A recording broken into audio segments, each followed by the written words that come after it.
and welcome back to another edition of the Big Exclusive Podcast. I say this every week, man, but this week ain't no different because I feel the same exact way, man. We got a super dope show for y'all tonight. I'm gonna get the sponsors out the way early, get them out the way often. We're gonna breeze through these sponsors. I mean, no disrespect, but I want to get to the show.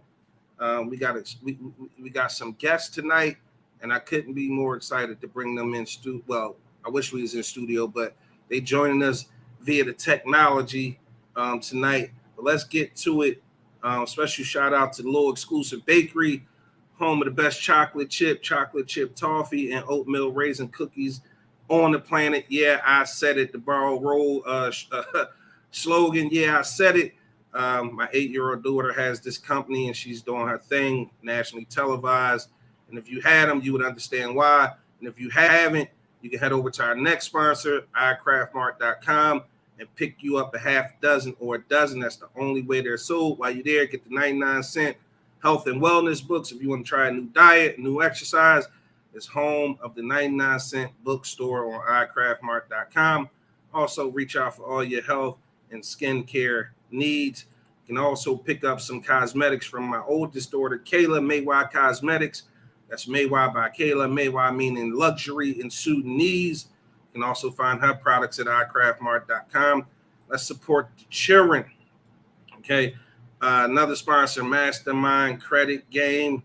You need your credit repaired, built. You also need help with business credit and understanding and learning how to build wealth. Go to app.mastermindcreditgame.com. Get your credit right so you can build good credit. Get it repaired so you can build good credit, get you some business credit, and start building some financial freedom. Last but not least, shout out to Shea Harmony. You can also find Shea Harmony products over at iCraftMart.com as well. So be sure to head over there and find all the products, support the sponsors, super important, so we keep this show rolling. It's that time of night. Thank you, everybody, for checking in early and checking in often. Make sure, Roll gonna charge me $4 for saying the slogan. Make sure y'all sharing the stream, man. We got some dope guests in the building tonight. Hey, Sonia Carroll rolled and pulled up to his front row VIP seat. Make sure y'all lock in for Big Roll and his man rule of the week. We got a Facebook user. I'm gonna assume that's Sandra Neal. Sandra Neal be getting it popping, or it's Mimi. It's either Mimi or Sandra. Good evening, whoever it is. Make sure y'all sharing the stream. Q, good evening, family. Q, I'm glad you getting the notifications. Lisa Carter, thank you to you as well. Let's jump on over, man. It's time to bring in the angriest man in the podcast game. And tonight I gotta do his intro. It's been a long time since y'all heard it. Let's get into it. Oh, you motherfuckers. Okay. All right. I'm putting cases on all you bitches. You think you can do this to me? You motherfuckers will be playing basketball in Pelican Bay when I get finished with you. I'm the man up in this piece. I run shit here. You just live here. King Kong ain't got shit on me. Go and walk away, because I'm going to burn this motherfucker down. The angry motherfucking OG. I'm scrambling tonight. It's been a long day. OG, what's up, man? What's going on, man? How was your weekend? Uneventful. This might be the last uneventful weekend that I have for a little while, because there's a lot of stuff got to get taken care of starting with this weekend. So that was my last uneventful weekend. So I should have some stories to tell next week. Let's bring in the other brother from the light-skinned mother. He looking clean now. He getting that motherfucking boat money. His camera is full motherfucking frame tonight. Look at his teeth. I said boat money. Look at his teeth. Motherfucking comedian Top Flight. Flight, what's up with you, boy? What's going on, y'all? How y'all? I'm good, man. How was your weekend? It was excellent, man. Just more shows on top of shows, and just got contact by the boat people, baby. I'm going back out on the boat next month. Yes, sir. 5 days. I can't wait. God damn it. Shit. Oh, Q said, don't be ignorant over here in YouTube land. I'm not egging you, Q. Share the stream. Show some love. Yeah, I had to take my services to YouTube this morning. Yeah, because they done dragged your ass to jail again. I wasn't even out for 48 hours, man. You a habitual offender. You ain't been free for 48 hours. You go right back. You just don't learn your lesson. Oh, you got man. booked? Then they took you got booked, homie? Yeah, on Friday. Dang. They let me out Saturday night, and I went back Monday morning. Oh man, you know when you get out, you're supposed to be on your best behavior for like 2 to 3 weeks. I was. He full of shit. He started the shit early on keeping it real with Big Roll in the morning. It wasn't even that serious. And I told the nigga, I said, yo, OG, chill. It's 3 separate occasions. I was trying to keep him from going to jail. I was trying to be the nigga lawyer. But you know, niggas is hard head. They don't listen. It wasn't even that deep though. Listen, it really wasn't. I'm gonna tell you what the fuck he said. He wanted a public defender. No, I ain't never going. I ain't never going out like that. He ain't say nothing but Flight. Check this out as a comedian. Let me know how you like this one. He said the bitch so ugly. She's starting a job at the Nabisco factory, and they using her face to stamp out monster cookies. I said, nigga, you going right there. You know you can't put the word ugly on Facebook. Yeah, they'll classify that as bullying. Listen, he on the live stream acting like nothing happened. They bust in the door, put his nut ass in cuffs, and dragged him right out the street. Yo, I want the comment. He gonna text me to my man. They done got me again. I'm right back in jail. Now me and Roll went and picked the nigga up from jail. You know what I mean? We had his clothes and all that shit. You know what he do? He went and got a pistol and he went looking for the bitch. He bust in before he said good morning, this motherfucker said, where the fuck is Skeletor? I said, damn, OG, chill. Chill. Yeah, it sounds like somebody probably reported your ass. Yo, somebody definitely reported his ass, man. They definitely got him right up out of here. We got some dope guests tonight. Damn it, I forgot to send this to myself. But I'm gonna send it. We got some dope news tonight. Well, not tonight. We actually got it last week, and we're holding on to it. My intention was to talk about it last week, but I done fucked around. The show got too good. We was having too much fun. I forgot to mention it. I didn't send it to myself so I can load it up to the show, and but I'm gonna do that now.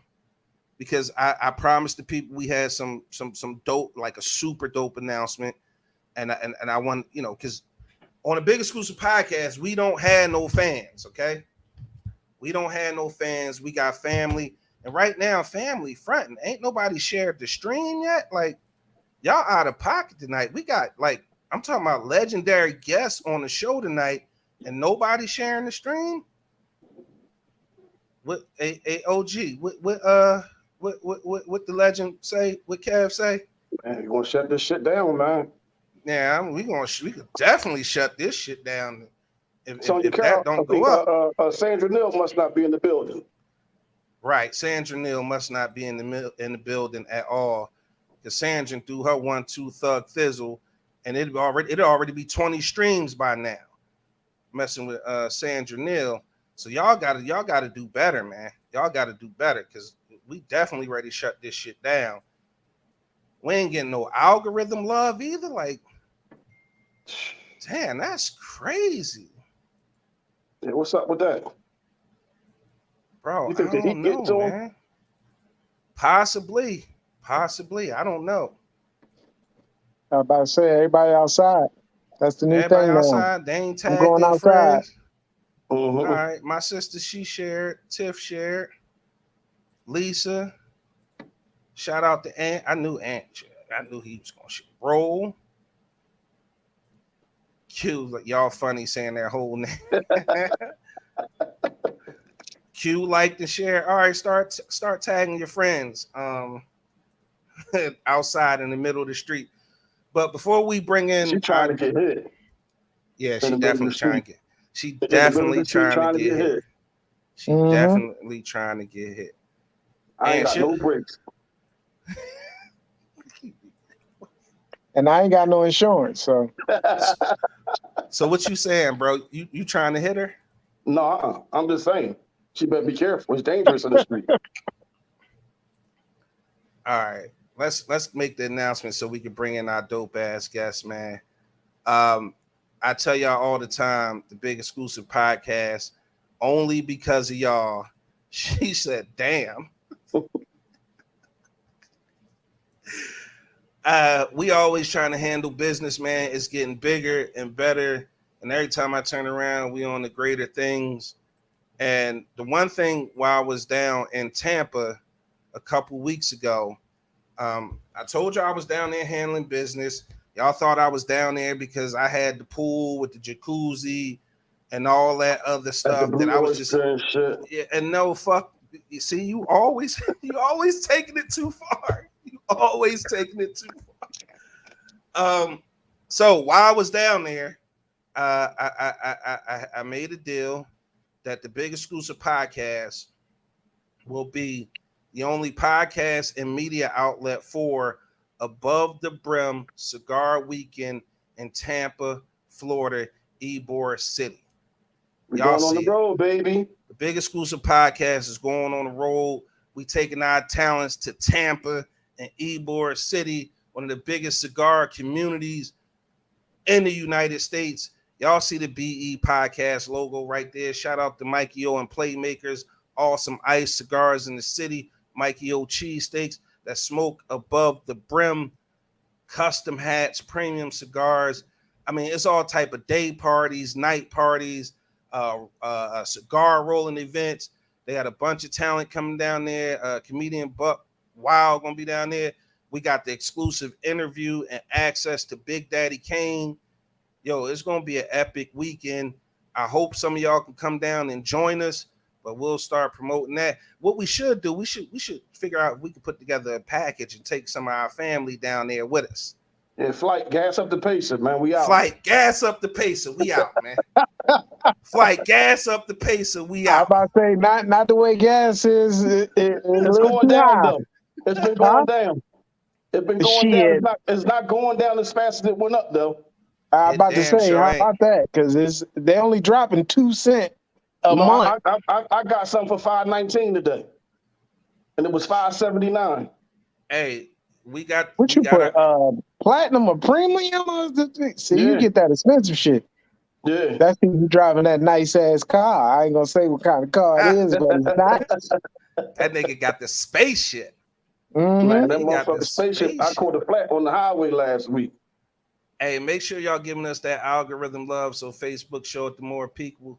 Y'all disrespectful tonight. I'm definitely not digging the numbers tonight.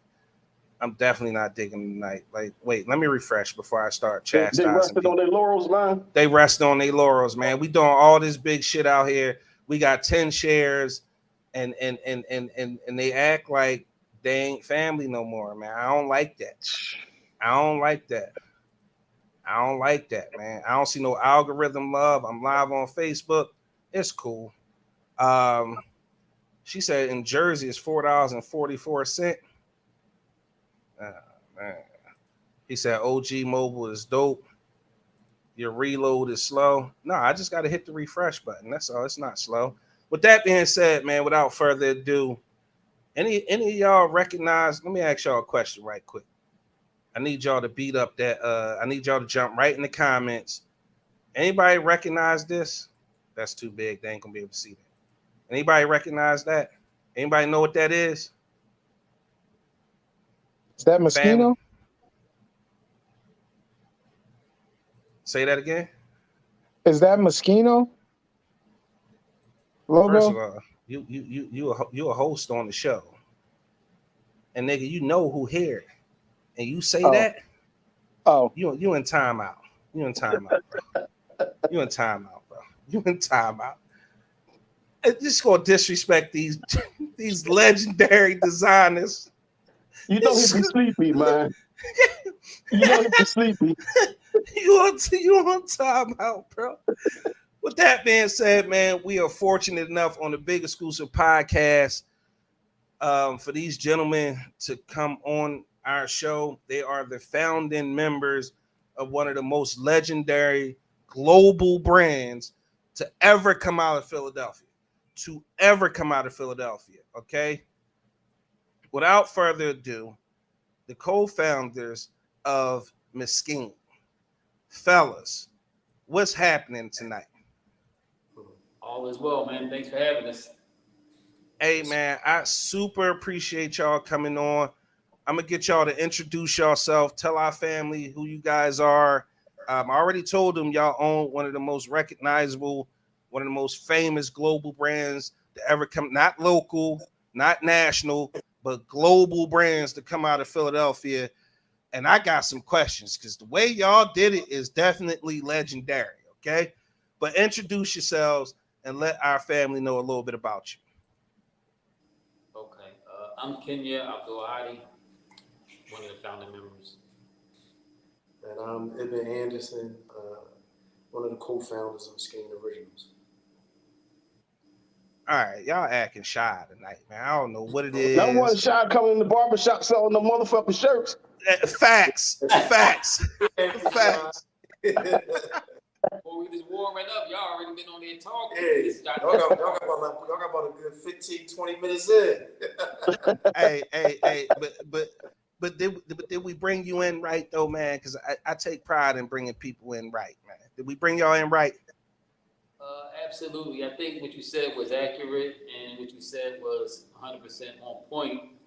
However, there is another legendary brand that a lot of people don't know about that came out of Philadelphia that preceded us in the 80s, which was Willie Wear, which is another brand that was national, international, and global. Black owned. A guy from out West Philadelphia named Willie Smith went to West Philadelphia High School, and he started a brand called Willie Wear, and that brand was international. He died in '88, so kind of ended around early '90s. But to set the record straight, that's somebody that came out of Philadelphia who preceded us, who made millions of dollars and was globally known and respected.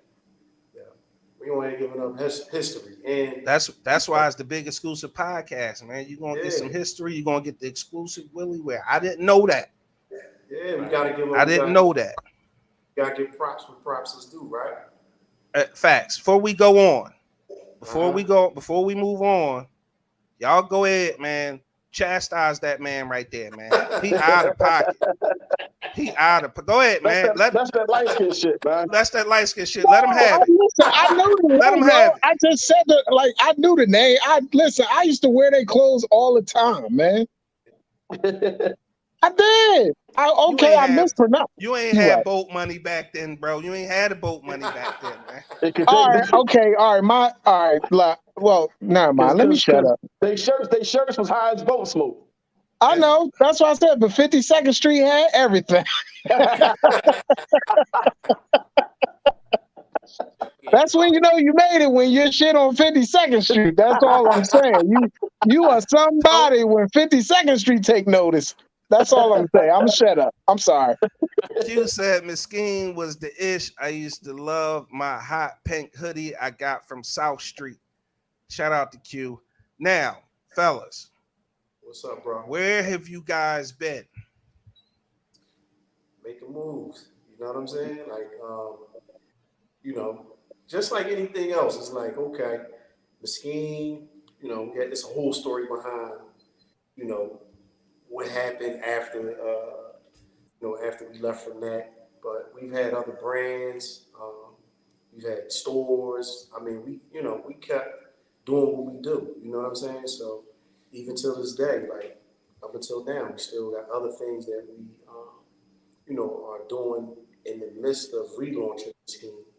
And we've never given up on what our whole ideology was, what we were trying to establish, which was, art, fashion, design. That's what we about. So, and doing it on a world-class level. You know what I'm saying?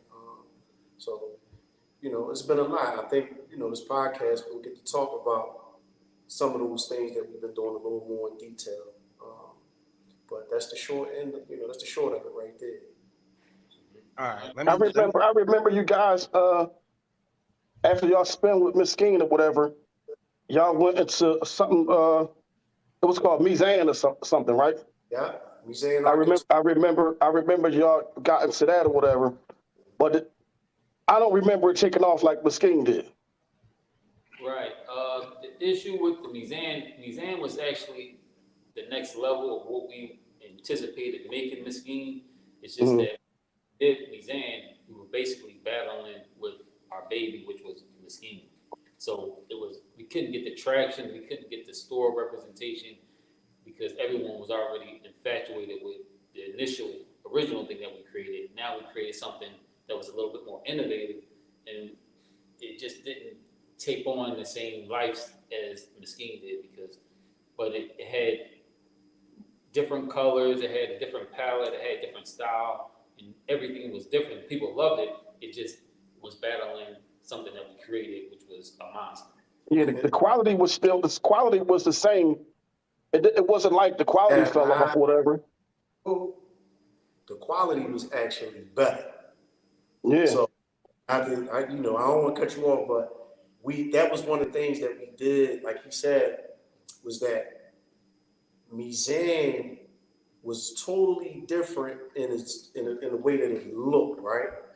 But it was what we had intended to do with Miskeen over time, like which is to you know add the quality level. We changed the silhouette and fit. You know what I'm saying? Like we were the first ones to start slimming it up with Mizan on Couture. So we kind of like we were always ahead of the curve with certain things. So that was y'all one of slammed me right out of the ball game and shit. yeah.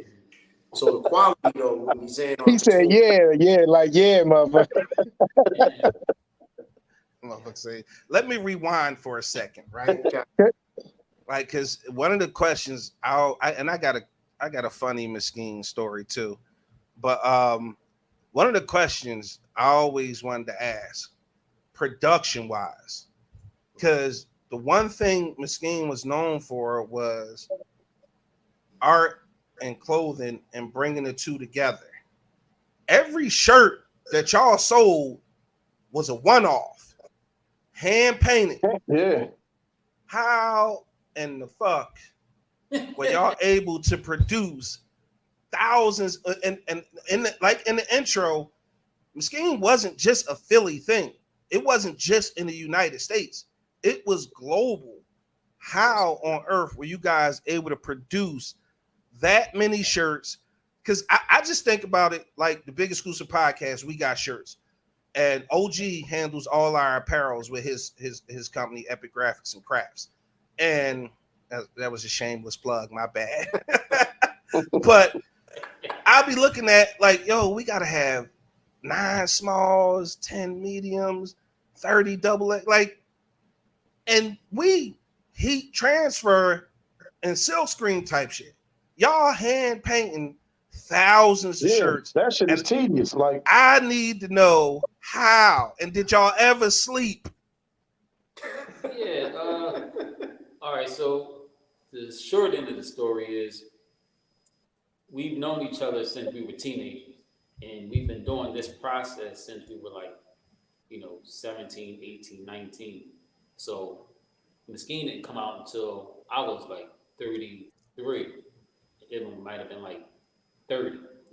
So that's about, from 18 to there, that's about another 15 plus years of us developing and nurturing our craft. So by the time we got to 33, we already knew we've already had, this might have been our third line. We had a line called Tri-Vibe initially, then we had another line called Enduro, and then we had another line after that, Funky Roots, and then next was Miskeen, which was basically a combination of everything that we previously did with distribution and sales. I So, remember the Funky Roots though. I don't remember the other ones, but I remember Funky Roots. right. So to see all of that was to say that we were able to basically mass produce something that people didn't think was mass producible. Yeah. We've already honed in on this concept for a majority of our adult lives. We already know how we want it to look. We already know what colors we want, the style, how we want it to be presented. Now it's just a matter of add the sales to it. Now, if you have a demand for something, then you're going to figure out a way how to make it. Yeah. And for us, it was just a matter of, it was print money. It was like, okay, I got 1,000 orders. They need 1,000 shirts. I'm going to find a way to make those shirts. And we came up with a plan. And we said, all right, this is the system. Everything is based upon systems. How do you build a system in order to produce large quantities of anything? You have to have a system. You have to have a program. So that's what we did. We implemented a program in the system. We set it up. We hired some people who were reliable and who could produce good quality work, and then we just built on it from there. So it seemed like it was an unattainable feat, but it was a process that we reached back from our youth, and then we brought it to our adulthood, and then we just made it work. There it is. Yeah, that's dope. I mean, I was going to ask, with the clothing line that you guys had, how did when or how can I ask? Okay, how did you feel the first time you saw any celebrities? Or because back in that era, like right now, we got the internet, we got this, we got that, and the time when y'all was doing it, um, how did it make you feel the first time you saw your brand logo shirt on any type of platform or with any celebrity or anybody to that magnitude, where it was like, all right, that's the stamp? Like, when did that moment come when you got your stamp of approval? When y'all was able to say, "Mama, I made it." I'm gonna tell you something funny. So from the very beginning, I can say this: Kenya went to Howard, Puffy went to Howard, Mark Pitts went to Howard. I mean, I could go on and on with different people. So that were either became huge moguls like a Puff, or somebody like a Mark Pitts who managed Biggie Smalls, Howard. Yeah, you know what I'm saying? Usher. You know what I mean? Just it's so many connections that were on Howard's campus. And so, of course, we started in Philly, but Kim was going to school at the time. So the connection to, the hip hop culture was there from the very beginning. So we never, ever struggled with celebrity placements, magazines, things like that. It kind of came second nature, and it kind of came kind of naturally and with ease for us. So Tri Vibe was the first line. We were like in BT's magazine, Right. on BT shows from the beginning. So it's like we were definitely blessed to like kind of like be in the right place at the right time, knowing all the right people. Everybody was in the same stages of their lives at that particular time. It wasn't like, you're dealing with somebody in there, 100 million up, and you know what I mean, you trying to start up. No, everybody was in the same level of struggle to bubble type, type of living at that particular time, trying to make something of their dreams. You know what I'm saying? So for us, it felt good, of course, when you see, your clothing on a celebrity, you see it in the magazine, you see it on the television show. But what you learn, I can say what we learned early on is that everybody from the hood, when they see it, they see your stuff on a celebrity, they see it in the magazine, you automatically a millionaire. You know what I'm saying? Like they think that you, like you said, mama, we made it. So off the break, everybody in the hood is like, yo, my nigga, all that, kid, what's up, baby? Like all them new cousins. You know what I'm saying? And they swear up and down at that time that you know what I mean? If you got some clothes on Martin, Fresh Prince of Bel-Air, nigga, you got the bag. So that was the thing that we learned early on, was that it felt good, but we were everywhere, but the money wasn't there yet. You get what I'm saying? Right. We had the accolades. You get what I'm saying? From having, stuff, all around media and on, every little thing that you could think of. I'm talking about Word Up magazine, like when they had paper pages in the inside of the joint, like stuff like that. So that's how far back we've been getting placements. So it was one of those things where we had to learn that, okay, we're marketing a product, because that's what you're doing when you put it in these magazines and get these placements. but we had no distribution, which means no money. So we got the accolades, but we didn't get the money in the beginning. And just like Kenya was saying earlier, is like it took some time for everything to kind of come, I guess, to a head and have the perfect storm, which was Miskeen when it blew up. Right. And just to add on to what he said, that was a pivotal time, like 87. I left Philly and went to DC and went to school. So we basically developed our first brand in DC at Howard's campus. Ibn and Barik coming down, making shirts, selling them on campus. So we kind of got an idea of what people like, what was the style.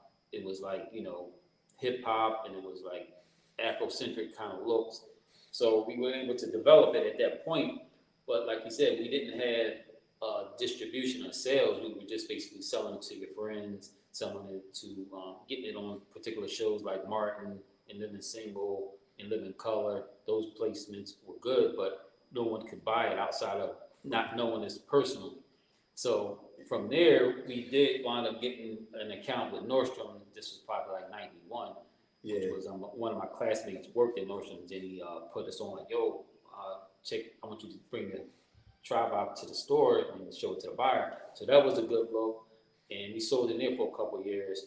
But it was a process of, having the accolades, like you said, but not having the distribution, which we didn't learn until, it might have took me 10 years to learn how do you take a product and get it distributed nationally and internationally, which, we didn't come up in the fashion business. We came up in, art and style. So we didn't know these things. So we had to learn through trial and error. So probably from 87 to 97, that's when I'm like, oh, there's stores out there. That's how you get your product in different places, in different cities. You sell it to stores, so you don't have to physically take your product and sell it, to every individual person.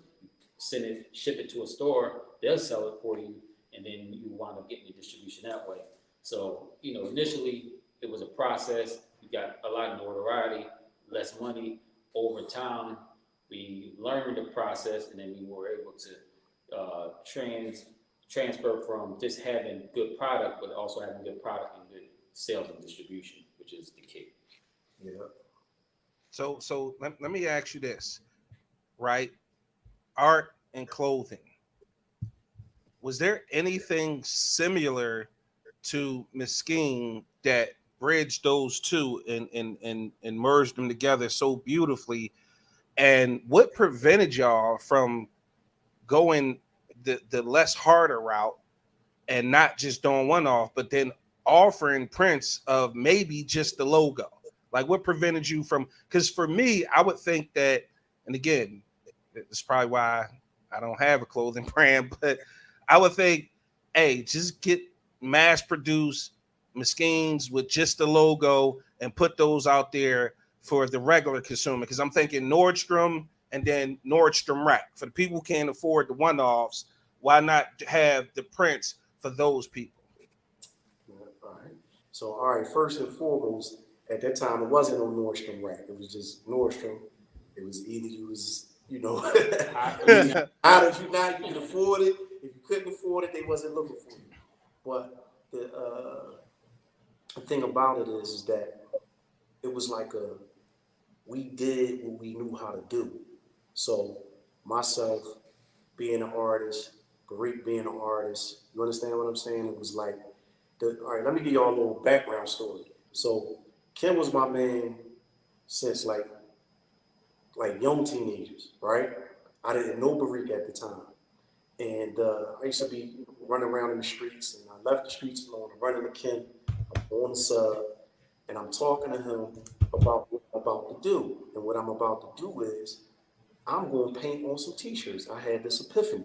Oh man, I'm going to paint on these shirts. So I'm telling him as we ride in the subway down to Center City, I'm like, yo, yeah, I'm about to go to this joint, Marty Sussman's. I'm going to check these t-shirts out. So the whole time, Barik is on the train with Kenya, and he's like looking, he's smiling as I'm talking. And I'm still like, got the whole street mentality. So I keep looking at him like, this nigga keeps smiling. So I just couldn't understand it. I'm like, this nigga keeps smiling. But I'm like, all right, I'm trying to, it's Ken Ball, let me just chill out here. So I keep talking to Ken, and as I keep revealing more and more details about what I'm trying to do with painting on these shirts, Barik keeps smiling. So all of a sudden, it's like Ken is like, you want me to show him? Or he's like, yeah, go ahead.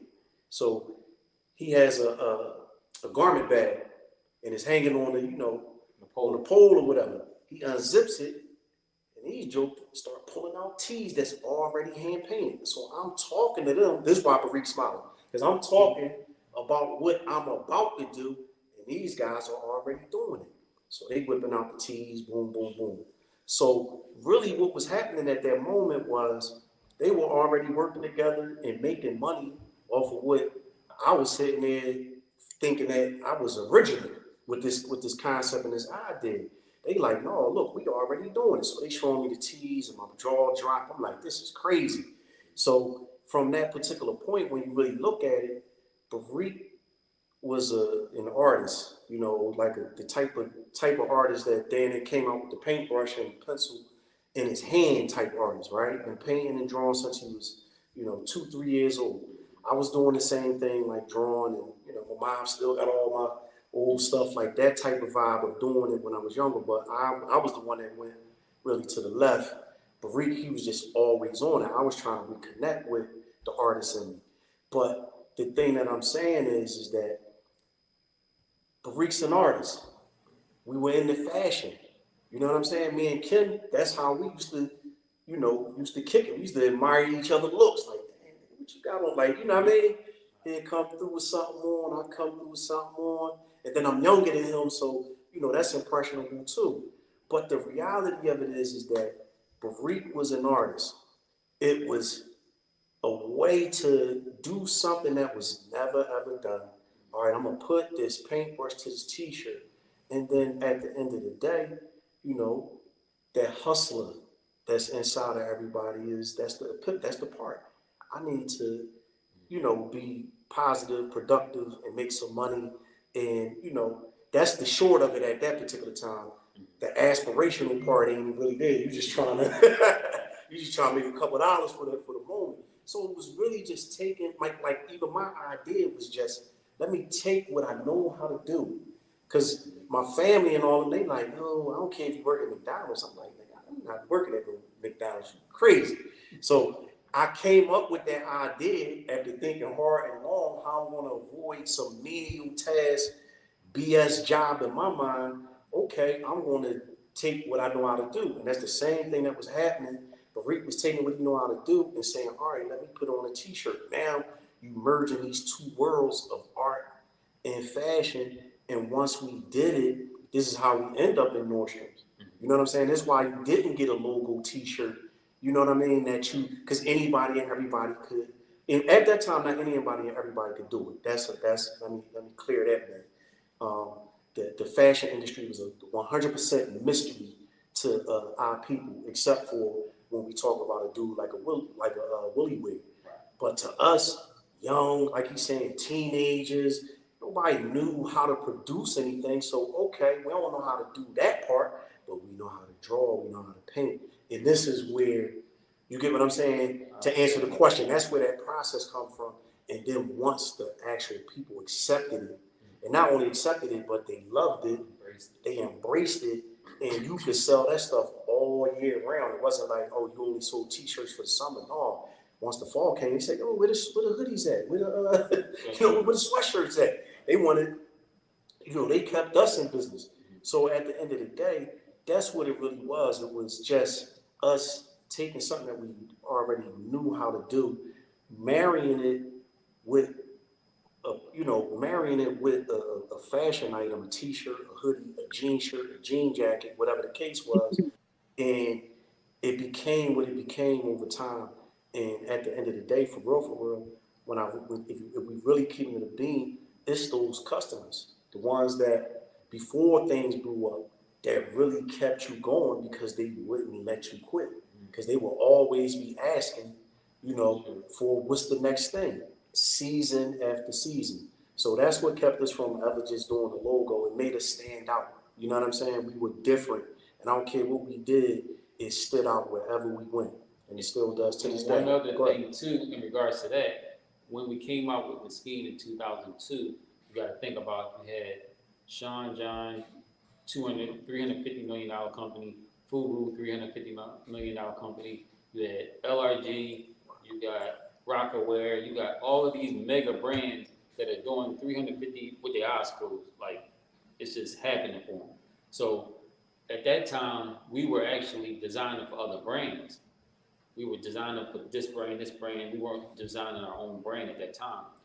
So we were like, man, should we come out with a brand? We were like, what are we gonna do that these guys aren't already doing? And they already are rappers. They already got the notoriety. We just regular guys who have good ideas, but we don't have the money, the notoriety, or the status that these guys have. So it really came down to going, digging into the crates and coming out with, just give them 100% natural what you can come up with, which is Miskeen, unadulterated heat. This is a hot product, and no one else can match it. So if we came out with a logo tee, Sean John could do that, Fubu could do that, Fat Farm could do that, but no one can make a Miskeen tee except for us. So that gave us that strategic advantage to say, this is the way we're going to get into the market. We're going to give you something that no one else can do.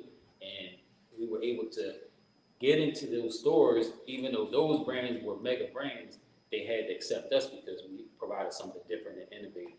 So that was the key. Hey, So when can y'all relaunching it? So when can we expect y'all new stuff to come out? It's right here, right now. All you got to do Okay. is pull up. Yeah, I do remember it being three of y'all. When I first saw y'all two, I'm like, it was three of them before. It's actually four. I remember three that came in the barbershop all the time. Okay. Yeah. And Les barbershop. Who's barbershop? So Les. Oh yeah. I was. Yeah. Yeah.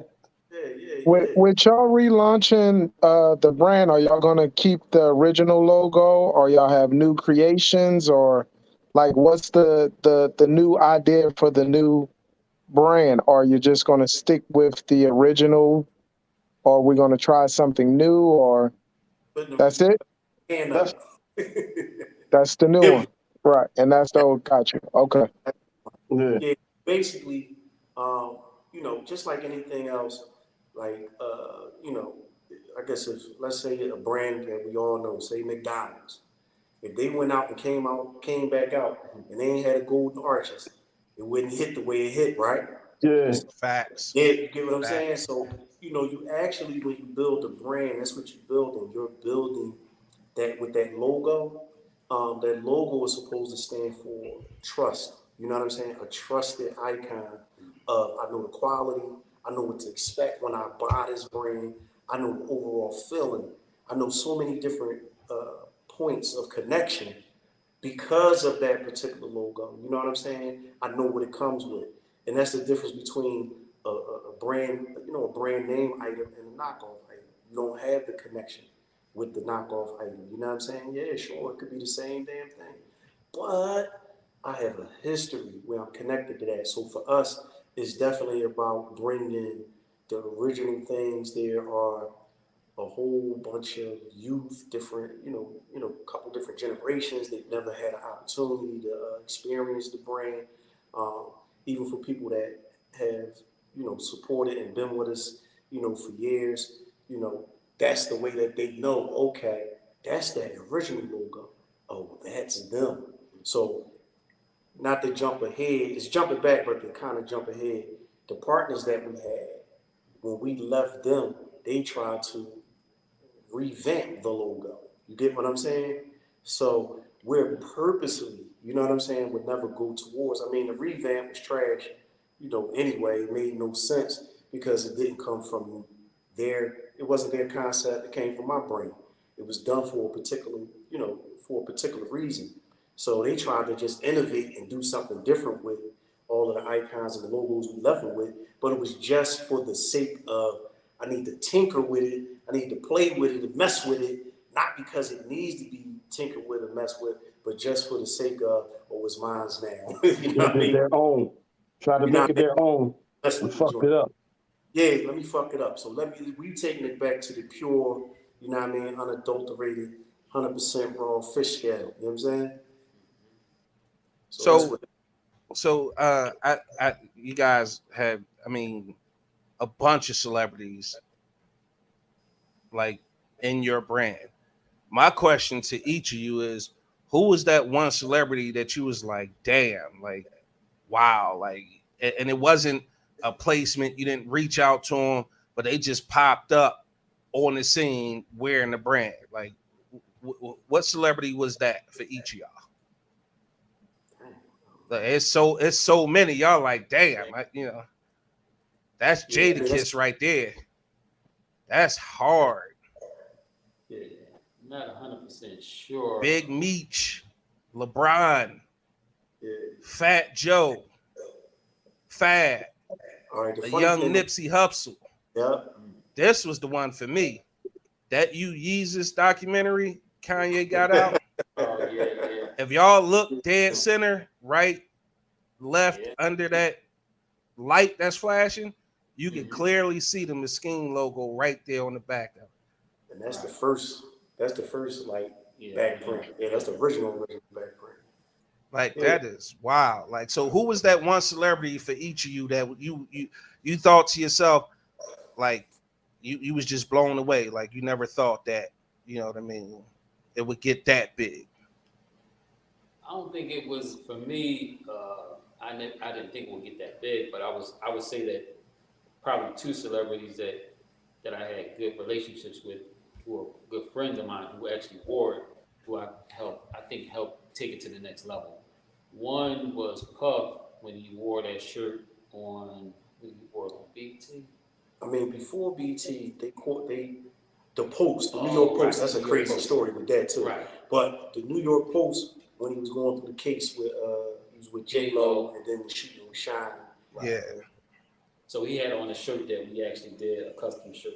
So that was a good look for us. Hold on. Before you go on, shout out to Big Rube. Because Right. Big Rube was the one that came through, and he had the Seahawks hat and a couple other hats, and that T-shirt that Puff wore. It actually was Barik's little brother Aswad. You know, he passed away. You know, we just asked for peace and blessings to be upon him. So at the end of the day, that's like a sentimental joint too. Right. Like that whole thing coming like with the Puff joint was just, you know, and it was really a real Philly supports Philly type of movement. A lot of stuff I see nowadays, I don't know whether it's really as genuine or is it, you know, based on how many likes and you know what I mean, how many views you gonna get because you connected with this person or that person. Right. Rube just popped up at our design studio offices out of nowhere. He didn't call ahead, none of that stuff. Right. He just popped up like, yo, I need some teas. I'm about to go see Puff. And the rest was history. Put a full package together for him. We took it up, and he was on New York Times or New York Post. The Post, yeah. In a picture with J Lo. So that was a good one. And then another one, which was good, which is both of them basically a 2 Howard connection.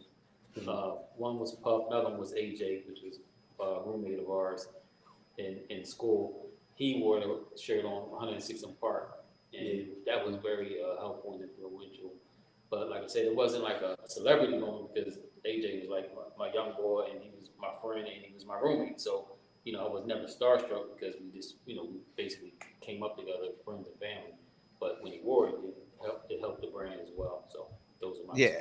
Ain't so many people I get starstruck by, Yeah. and I was able to check one off my bucket list, which was DMX. But y'all are just way too motherfucking kind. So I clearly y'all was around these people, and they really friends of y'all's. Because I'm sitting here like, yo, this nigga friends with Puff. Ibn, I saw that you worked for Puff at Sean John before and meanwhile, you fainted when you met DMX. Nigga, I turned to a whole bitch. Nigga. Listen, DMX, it goes so heavy for me with DMX, right?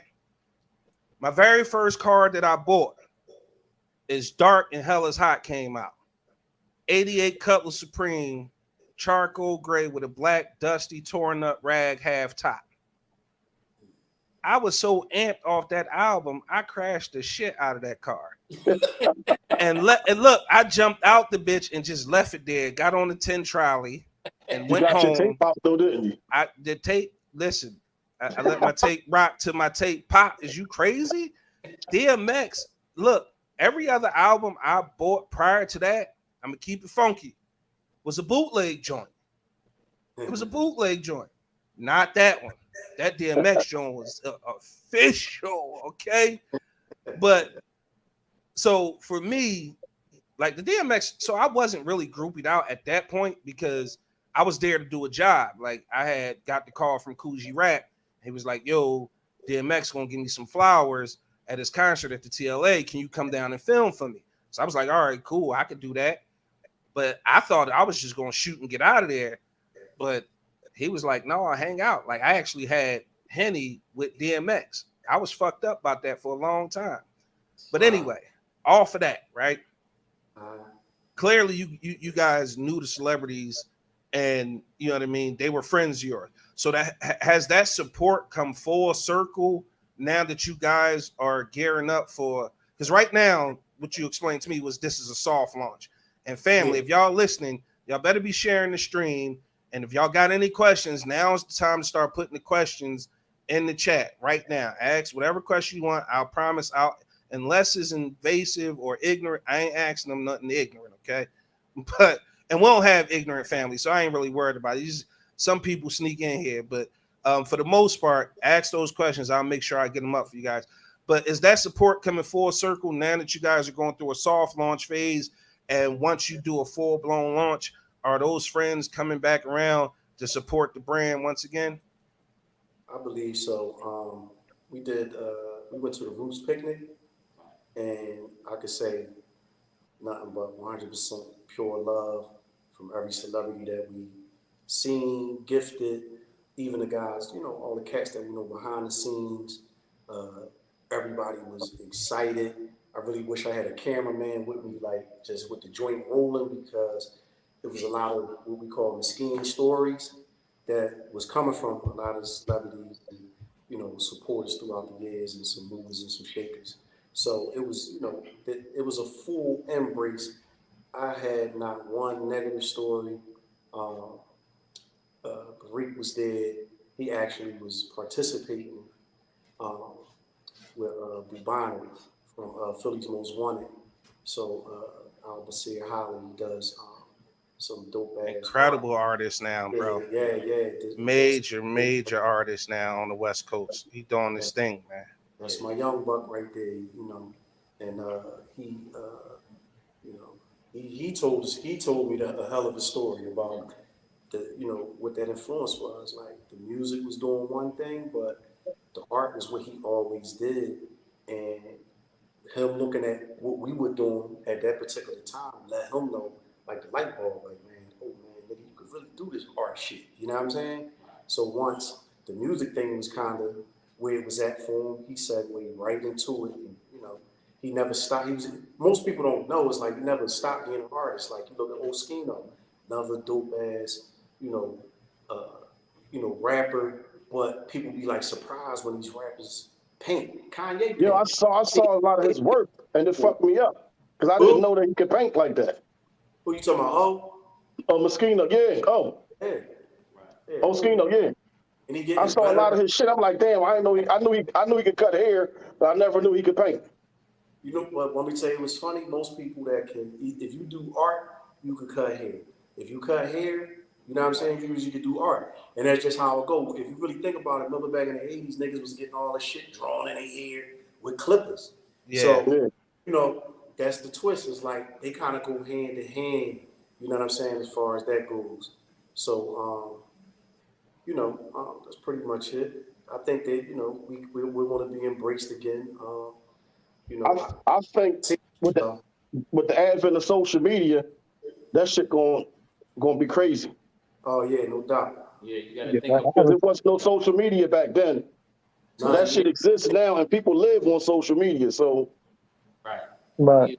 Different time 20 years ago, it didn't even. Yeah, y'all ain't got to be pulling up in the barbershop and shit. Like It was like you had to really do things, and you had to be more authentic that back then because you had to be real. You talked about New York, you had to go to New York. You couldn't just be like, oh, New York this or Brooklyn that. No, you got to get up there. You got to jump on that J train. You got to get down and dirty and see what's going on. Nowadays, you can just live through vicariously through your phone. You scroll. You can experience Chicago, experience Detroit. But back when we were growing up, you had to physically do stuff. So I think to go back to that question, being real and being authentic, I think you're going to attract those individual people who are into real and authentic stuff. So, And plus, y'all shit is hot, so right, absolutely, yeah. And let's be honest, y'all had the streets, like the real streets, like that's Big yeah. Meech, Fat Joe, and like for those of us of the era of BMF and Fat Joe and the real Terror Squad and like knowing those stories, because back in the day, like you said, it wasn't no social media. We used to hear whispers and there used to be rumors, and you was deciphering the music from the mixtapes and what actually was going on. You could get snippets of what was really going on in the music. Waiting for the next Don Diva magazine to come Don out. Diva, exactly. So out to Kevin Childs. That's our program. So Yeah. are you guys, so like with the street community, that truly was like an organic thing, right? Because it wasn't like y'all sent stuff to Big Meech. Like he saw the flame, he saw the value, and he jumped on it because it was the hottest thing in the streets. I'm gonna go give ahead. you a big story real quick. Big Meech actually called our office. I don't know how he got the goddamn number. They got the number. No, listen, Meech got the phone number. Big Meech called Miskeen, and it was funny. Like our staff, like our marketing staff, they ain't know who Big Meech was. They don't know no street shit. You know what I mean? Right. But we knew who Big Meech was. So he's calling, and he's asking for shirts for him and Blue Da Vinci, and which is his artist. He's like, he wants shirts, personal joints for him, and personal joints for Blue Da Vinci, right? So we had an intern, and she's coming to me, and I'm a hardline type nigga with certain shit. Just I could be that way, just period. So I knew who Meech was, but I'm like, man, listen, tell that nigga no. Like flat out. Like we ain't playing none of that starstruck. I don't give a fuck how much money you get in the streets, right? I gotta tell him no, because guess what? We'll tell certain celebrities no. You know what I'm saying? Like if you ain't A and D, if you C and D, you might get a hold up, wait a minute. Because you get what I'm saying? Like, especially depending on the cycle. That's what people gotta understand. It's a cycle even when you place a product with celebrities. In the beginning, you're gonna take a fucking F, a E nigga. You know what I'm saying? Or check, you're gonna take whatever you can get. But as you climb that ladder, you can't put a D in your brand if it's a cat that's an A. You just can't do it. Because now all the A's is going, they gonna flee from the brand. Like, oh, they put these D-list niggas It in ain't there. worth shit now. It Wait, ain't I gotta ask. So I gotta ask. exclusive. You don't have to answer. I know it's politics sometimes. Go ahead. I'm gonna wrap Go it ahead. up real quick. So now Meech is saying, listen, all right, you get the no. Now he's like, I'll pay whatever. You already know I got it. Nigga said, You got it. I'll pay whatever. So check this out. I tell Shorty, listen, tell the nigga I don't care about his money. Right? Oh, Tell the nigga I don't care about his money. He can't get him. So in the midst of it, she starts asking questions to whoever. I don't know who. So they end up telling her who Big Meech is. She finds out who Big Meech is, and she gets starstruck. She lost her shit. She lost her shit. Because at the end of the day, it wasn't about the money with Meech, right? I was going to, we were going to, the concept was, all right, eventually, you know what I'm saying, I'm going to let them get something. But where he was at, I knew where he was at. It wasn't about his bread. It was about, my thought was, I'm gonna do some legendary shit as far as for our brand. So in my head, I'm ready to charge Meech 1,000, 1,500, 2,500 a shirt, whatever. You understand what I'm saying? Like a price that has never been paid for anybody's fucking t-shirt. So that's where I was gonna go because I knew it was gonna be some crazy folklore at some point. You know, if we were able to pull something like that off. This intern, she gets starstruck and she tells Meech, "Oh, we'll do them for you for nothing." Oh. Giveaways. That shit ended. Grand opening, grand closing. Listen, I know that was her last day. said, some niggas would have been like, "Shorty, you got to go back. You got to tell that nigga that you spoke on your own behalf." But the cloth that, you know, I'm cut from, and I feel You had to honor. just us even as a group of 4 different individuals, we're not the cats that go back on the word. You got to honor it. So we honor what she said, and that whole scenario with Meech never had an opportunity to happen. So that's the Y'all big took her phone privileges though. How much longer did she work there? Like where I was at with that shit. Was that her last day? When they speedballed it right up out that joint. I definitely ripped probably about 100 new assholes. But you know, the gang is like, come on, man, we can't. You know what I mean? Like at the end of the day, we really had a family situation with our people. You know what I'm saying? Even down to like, even though she was just an intern, she ended up getting hired. But it was one of those lessons that she had to learn from. A hard lesson learned. A hell of a hard lesson. I mean, I ain't even lie, I went crazy on it. But at the end of the day, our whole thing was about giving our people a chance that they wasn't getting at other places. You know what I'm saying? And she was from a whole different culture than ours, but that didn't matter. You know what I'm saying? The whole fact of the matter was that if we trusted you to be here with us, you know what I'm saying? You made a huge mistake, but yeah, she blew your shit up. Like she fucked up the play. Oh, she fucked up the play. I had a hell of a play. Could you imagine that shit right now? Like, right. What the fuck? Niggas have been like, "Oh man, I heard niggas sold me. I heard they sold a t-shirt for 2,500." And then the thing Meech was saying in the conversation, like, "Yo, I want to get more for my crew." They would have did it, man. You look at all them old pics. Whole BMF got Miskeen t-shirts on. Then you hear stories, they're city to city, state to state. They go to Cancun, they got so much, they shipping money in. It's like, the rappers that they go now, they got money like that 20 years ago. So, bring that to us. We need that as well because that's what's going to fuel this movement. They wasting it. They're giving it away to women at the bar. So, strip club. Yeah, at the strip club. Yeah, we need that because we got a movement to fuel. We really need cold cash, so that's a part of it. Mm-hmm. So I gotta ask this. You don't have to answer it. I actually have a bunch of questions, but my first one is just to piggyback off what you said. Who is the biggest celebrity that you guys told no? I don't even know. I can't even remember, but it would be something in a very probably more in the beginning, and it was probably a celebrity that was at C&D. You know what I'm saying? Blew up later on, but ended up making it to, you know what I'm saying? Making it to that next level. Because I mean, you got to look at it. We ended up doing joints for Jeezy. But Jeezy would have been in that whole situation with Meech. Right.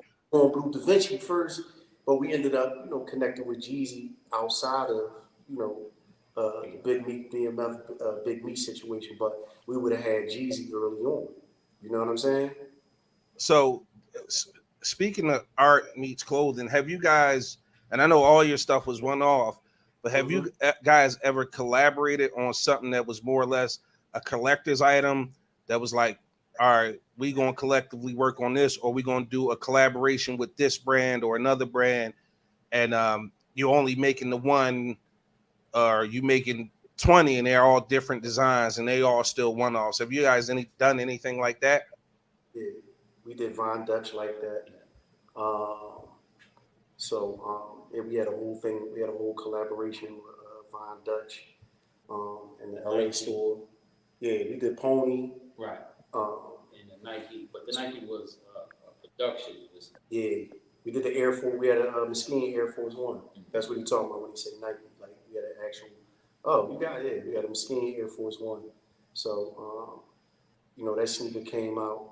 The funny thing is that sneaker, it had our brand in it, and Nike was on some. They was on some shit, and that actually came by way of us connecting with LeBron. We actually did LeBron's his launch at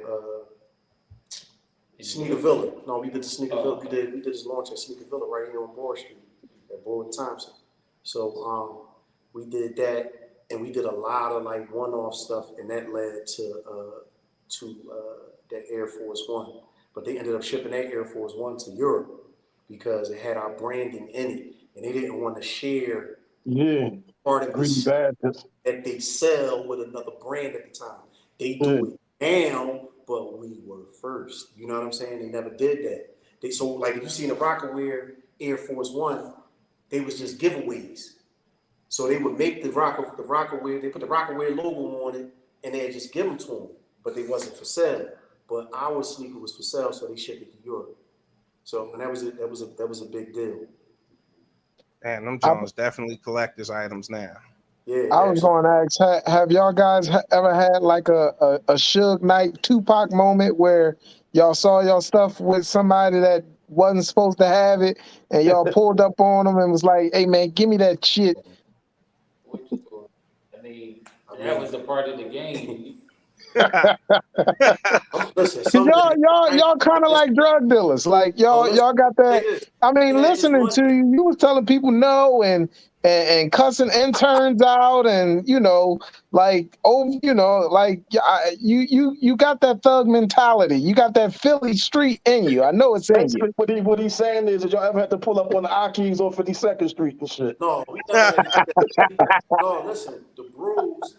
So check this out. For the Akis, we had a situation where they didn't have stores. They was only selling out the trunk. Ken was the one that really like laid it out for the brothers. Like, listen, just get stores. We don't care if the shit got a dirt floor. We don't need no pictures. I don't care if the joint is 20 by 20. Get a store, we'll open it. So after that, a lot of the Akis left the trunks and actually opened. So all them stores, 3D Fashion. What's the basement? On Southwest. Woodland Avenue, Germantown, Lehigh. A lot of stores, a lot of our Muslim brothers opened up. We made sure that they had product. Even Chester, Jabril's Fashions. Yeah. A lot of places that we had alliances with and relationships with. We made sure that they ate as well. So, quick story: we were just in Vegas a few months back. We were at a trade show, so people were like walking up, was like, they see me, right? They just look like this, like they see the ghost,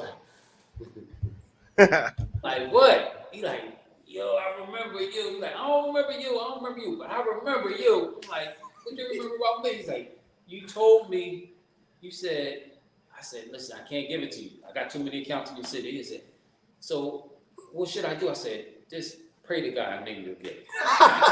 Damn. I said, yeah, he said, pray to God. He said, you know what, I prayed, and 2 months later, I got it. So I'm like, man, it worked then. So a lot of people had to come through, not just me, I'm not the gatekeeper, but I was in charge of sales and distribution. So I had the relationships with the stores in different cities and throughout the country. So a lot of people recognized me and knew me that I forgot about. I haven't seen them in 20 years, and then they see me, they're like, what's the other thing they said to you? Every what? The first hour we was there. He said, well, I can't remember. Dude come up, he like, I made $1 million with you. The next guy come up, he like, they know the number. He like, I made $2.7 million with you. And it'd be just one, they had one little ass store. Then another guy come up and he like, yeah, I made $5 million. They just saying the numbers that they made, you know, like with the brand. And I kept telling him, I looked at him, I said, with that pressure again? He like, hell no.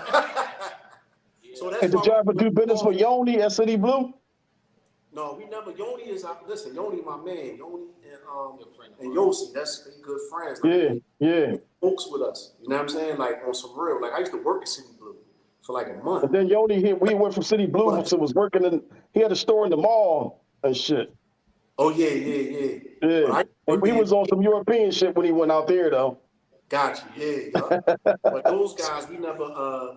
We was partners with the Dr. Denim cat, so you know they. I remember that. Yeah, and that shit went south. I remember. Dogs. Yeah. Pick a side, you couldn't. Yeah, you could. Yeah, they was they ops. You know what I'm saying? Yeah. All right, so I want to ask, like, our family got a few questions. Okay. I want to get to that before I get into. I definitely want to hear another story, and then I want to. I got a couple other questions, but they call me Q. Said, did you guys touch on why the name Miskeen? All right, that's definitely that's one for me. So all right, like we talked about the brands earlier. The first one was Tri Vibe, then it was Funky Roots, and so it was like we was running Tri Vibe, Funky Roots kind of simultaneously, right? So moved to DC, like leave Philly, I moved to DC. So while I'm in DC, it's like I get out of Philly because I don't do what I used to do in the 80s, but I'm still like slipping and doing a bunch of goofy stuff, you know, like kind of, you know, street related stuff, right? So I'm noticing, you know, about myself, like, dude, your spirituality is off. You need to really get out of here. And I did. So I come to DC, me and Ken live together, right? And as I'm there, I'm growing spiritually. So as I'm growing spiritually, I learn how to finally really read Arabic fluently. So now that I can read Arabic fluently, I can pick up an all Arabic Quran or book, and I can read it. I might not understand every word in it, but I can actually read the language. So as I'm reading, from the Quran, I come across the word Miskeen. As soon as I read it, soon as I seen it, even the way it looked, the Arabic was just so fly to me, like the way it was, and it just did something, and it resonated. And from that particular point, I seen the whole thing.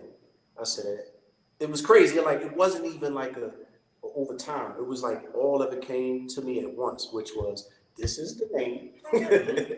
These T-shirts is gonna be. Well, really, once I found out what I looked at the translation of the word, that informed it. I said, "Oh, these T-shirts is gonna be high as giraffe pussy." You know what I mean? As far as the number goes. So it was. Yeah, listen, for sure. Our production. Yeah. So, and this is really how it happened. It was like I seen the whole thing. So, you know, I'm quite sure you guys watch, and a lot of people that's, you know, like maybe the questioner and people that's looking at this podcast, you know, you watch the gurus of business and different things sometimes. And what they always say is, in order to be a millionaire, you have to envision being a millionaire before you actually become. If you don't envision being a millionaire, you're not going to be a millionaire. And the proof of that is a person that wins the lottery. Fuck that money up. Dollars, and then them niggas broke his shit in 3 years, right? So they never envisioned being a millionaire. So this whole situation was like, the thought was there, everything was there. Just I didn't know the steps but I was determined. And once all of that happened, I brought the gang in like, yo, this is what it is. We not Funky Roots, Tri Vibe, all that shit dead. Because it's more, the names was kind of Afrocentric, things was changing. and I could kind of see that this change in names was needed. So it was like, and just a whole new concept based around the same thing that we was always doing, which is marrying art with fashion. But we're gonna do this thing in a whole different way. So we would incrementally take the prices up every year, step by step. So by the time Yesterday's price. It's not yeah, today's price. yeah, so it was methodical, and we weren't really functioning as a company, as a unit in that kind of way. We just had an understanding that we're trying to get somewhere, and we hustling. We just selling T-shirts, and we're gonna pay our rent and take care of our families and stuff like that. But we don't have it structured like Kenya talked about in the beginning. But we knew, okay, we just got to keep pushing the name, and pushing where we want to get it to. So that's the way that the actual Miskeen name came about. And I figured I'd give y'all a little tidbit more about how it was an actual method to the madness of what we was doing year in and year out. And we didn't even have the full structure yet, but it was a place that we was trying to get to. See, what you knew is us as black folk, don't matter how much that motherfucker costs, some people go and buy it just to show other people that they can afford it. Absolutely. So my girl Lakeisha, owner SCB Natural, shout out to her and her company. She said, "Are you guys going to appeal to that slim fit look?" I think the looks are going to be current and basically true to size. So, I mean, if you're a medium, you're going to wear a medium. 20 years ago, a guy my size will be wearing a 2X or 3X. 2X, yeah. So no one his size could never find this product because the little guy, Because y'all was buying them and shit. right, small guy would be buying. So now, unfortunately, people are buying their true size. Mm-hmm. So we're going to have true sizes from medium to 2X, and then hopefully maybe 3X or even smalls. So anyone who could, fit within their range, you'll be able to buy the product. Poppy Montega, host of the Smoke and Mirrors podcast, said, "Where do people submit to be a model or ambassador?" I mean, you can follow the Miskeen Originals. It's Miskeen.Originals Instagram page, and shoot a DM, and see where it goes from there. We don't have any actual campaigns that we're doing right now per se, but down the line, of course, we're gonna have everything popping. So I would say just shoot us a DM, Miskeen.Originals. That's what it is on Instagram. Okay, they call me Q double back and said, "What are your thoughts on today's fashion?" Go ahead, y'all can laugh. I see it. Oh man, because you could get in trouble with a question like that. Right. All right, well, don't get in trouble. We still in the soft launch stages. Don't get in trouble. Yeah. Big Roll said, "What's the inspiration for design on the shirts?" Life. Yeah, it's a combination between art, graffiti, design, color. So it's basically a culmination of things that we live and things. Art imitating life. Yeah, right. So music, it's all kinds of stuff that influence implementing all of the things that we came up growing, how we live, way we party, all of these things. We just all right, bam, and put it on the shirt. Mm-hmm. And so, how we interpret style. So going back to the question you just asked, a lot of things don't appeal to us because we're older. We got kids that's, wearing stuff. They be wearing that bullshit, man. I'm going to say it. You don't got to say it. I'll say it for you. They be wearing that bullshit. but yeah. People say that about, you ain't got to say it. Too. But I will say this, coming up in that era that we came up in the 80s and the 90s, it was all about being fly. So, you got to have the right thing on, and it wasn't no one particular place where you go, and that's where it's at. You had to go get your shirt from over there, your jeans from over there, your sneak from over there, but it was about putting things together. Putting it together, right. We grew up being stylish and being fly, I don't think that the people today know about being fly as much as we did back in the Yeah. day. So I have a question, because it goes back to the future of the brand, right? And like you just said, we were more or less stylish. We put stuff together. We knew how to style ourselves. At least, probably y'all. I was always He was a corny. cornball. Yeah, I was always corny. Fuck you, OG. I ain't even let me tell You my just corny said it, story. though. You agreed with him. You was all I with it. yeah, he ain't supposed to fucking say it though. Damn, he ain't supposed to say it. That's supposed to be my man. But no, right. I was more or less corny. I really didn't care about fashion. But the question I wanted to know is, moving forward in the future with the brand, do you guys plan to employ younger talent to come in and maybe inspire some new things for their generation? Absolutely. Yeah, it's when you look at Miskeen, that's all we did. All of the talent that we had was young, up and coming artists. You know what I'm saying? We gave them an opportunity that was unprecedented. Until this day, every one of them said that was the best job I ever had in my life. I haven't been able to find anything that matches it. So with the state of emergency that we're in with the youth these days, you get what I'm saying? We definitely would want to invite them in at some point. You understand what I'm saying? To be a part of the visual dialogue. You know what I'm saying? Um, that Miskeen intends to continue to have with the world. You know what I'm saying? Because at this point, once us getting our brand back, having ownership of the trademark, that's never going nowhere. So, you know, you know, we want to finish what we started. You know what I'm saying? And then hopefully leave something for some other, our children and their children to take what what we've done, and then add on to the narrative for the future generations with with this wearable art. So we definitely are going to have some the youngins come in and give up that good energy. You know what I'm saying? And to I'm, add si- on, I'm I'm go sitting ahead. here looking at the timeline and like, damn, that was 20 years ago. Yeah. Yeah, it's A whole 20 fucking years. That's crazy. yeah, we Mm-hmm. looking at pictures from us from 20 years. None of us had grades. Neither one of us had grades. I definitely didn't. Spent some time.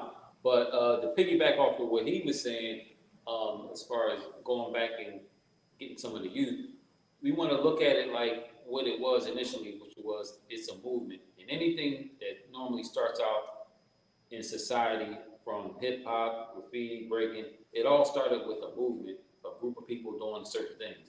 So Miskeen is no different from that. It took a culmination of different things in society, came together, and it turned into a movement. So anytime you have a movement, you got to incorporate the youth, because as you see in our society in Philadelphia, what's happening with the youth? The youth are out of control. The parents are out of control. Everyone's out of control. It's crazy. We got Yeah. to get back to being good, doing good, and trying to culminate our society based upon good moral conduct and good moral character. So if we had positive places to go to work, be productive, then we can turn our society around one little, One person at a person time. at a time. We can't do it trying to save the whole nation, save the whole city. We got to save ourselves and our family. And this is what we have here, a family, a group of individuals that's trying to do good, that's trying to do right. So the youth are a part of that, and we can't just be like, man, they crazy, man. I don't know what to do with them. We're going to have to help them because they are kids. Guess what? Even when we look back on the guys that work for us, like we got cats that did biz in jail. I'm talking about afterwards, and they took what they learned with us, and now these dudes is doing art shows all around the world. You know what I mean? Um, you know they would have been looked at as what? The rotten apple, the black sheep, whatever you want to call them. Right. You know what I'm saying? The problem child. But, you know, they tell you, man, that art saved my life, man. Working at Miskeen is the thing that turned me around. So, you know, we gotta continue to do that. You know what I mean? Once we establish things and have it up and running and rolling, you know what I'm saying? We'll, start to build the brand, and it's definitely gonna be a youth movement because that's what it's about. Right. Mm-hmm. All right, I want y'all to tell me a little bit about this video. Take a look. I sped it up a little bit because I didn't want it to be too long. Talk to me about this.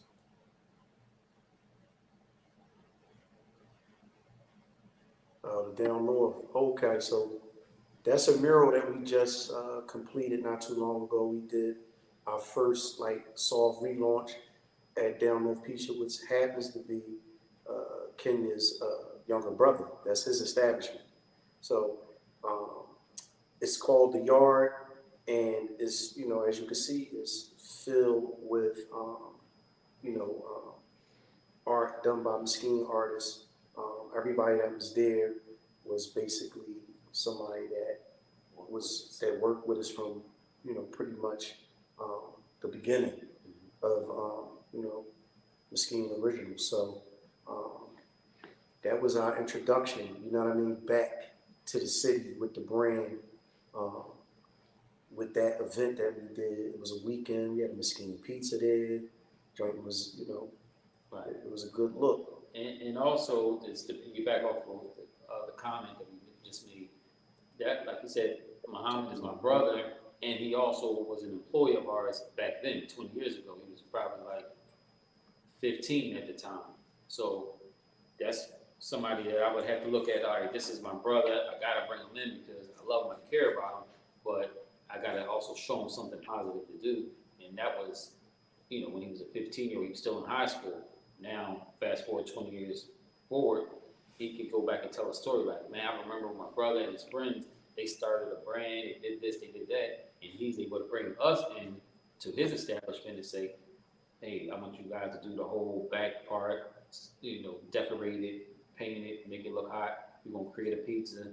So it's all comes to fruition.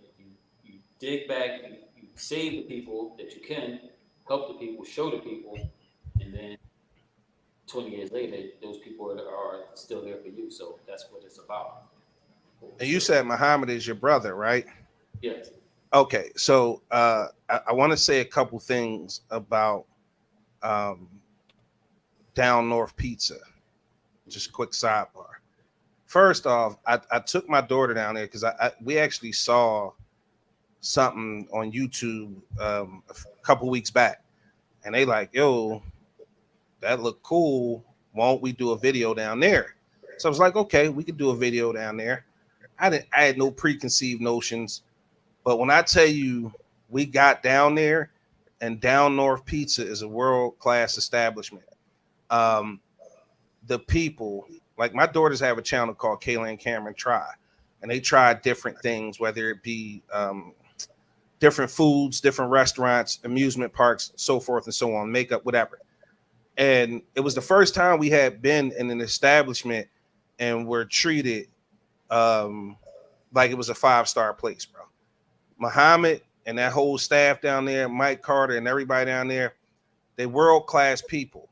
And I'm making it a point to say that because Muhammad does something really special down North Pizza. He only hires felons, formerly incarcerated individuals. And I'm gonna be honest, when I first told my daughters that, my youngest daughter was like, I'm like, well, your dad was locked up. Like, your dad been to jail before. So am I a bad person? Do I scare you? And from the time we walked in, bro, to the time that we left, he treated all of us with nothing but respect, genuine customer service. He even gave them, which was incredible, a bean pie ice cream sandwich. Next, and then again, I'm not just saying this, but he was like, yo, we got the Miskeen deck out back. Y'all want to go back there and eat? We kind of keep that reserved. Not too many people can get back there, but if y'all want to go back there, go back there. I was blown away. So salute to Muhammad, Michael, and the rest of the guys down there at Down North Pizza. My daughter's video will be dropping soon, but I had to say, bro, like he is definitely an asset to the community down there in North Philly.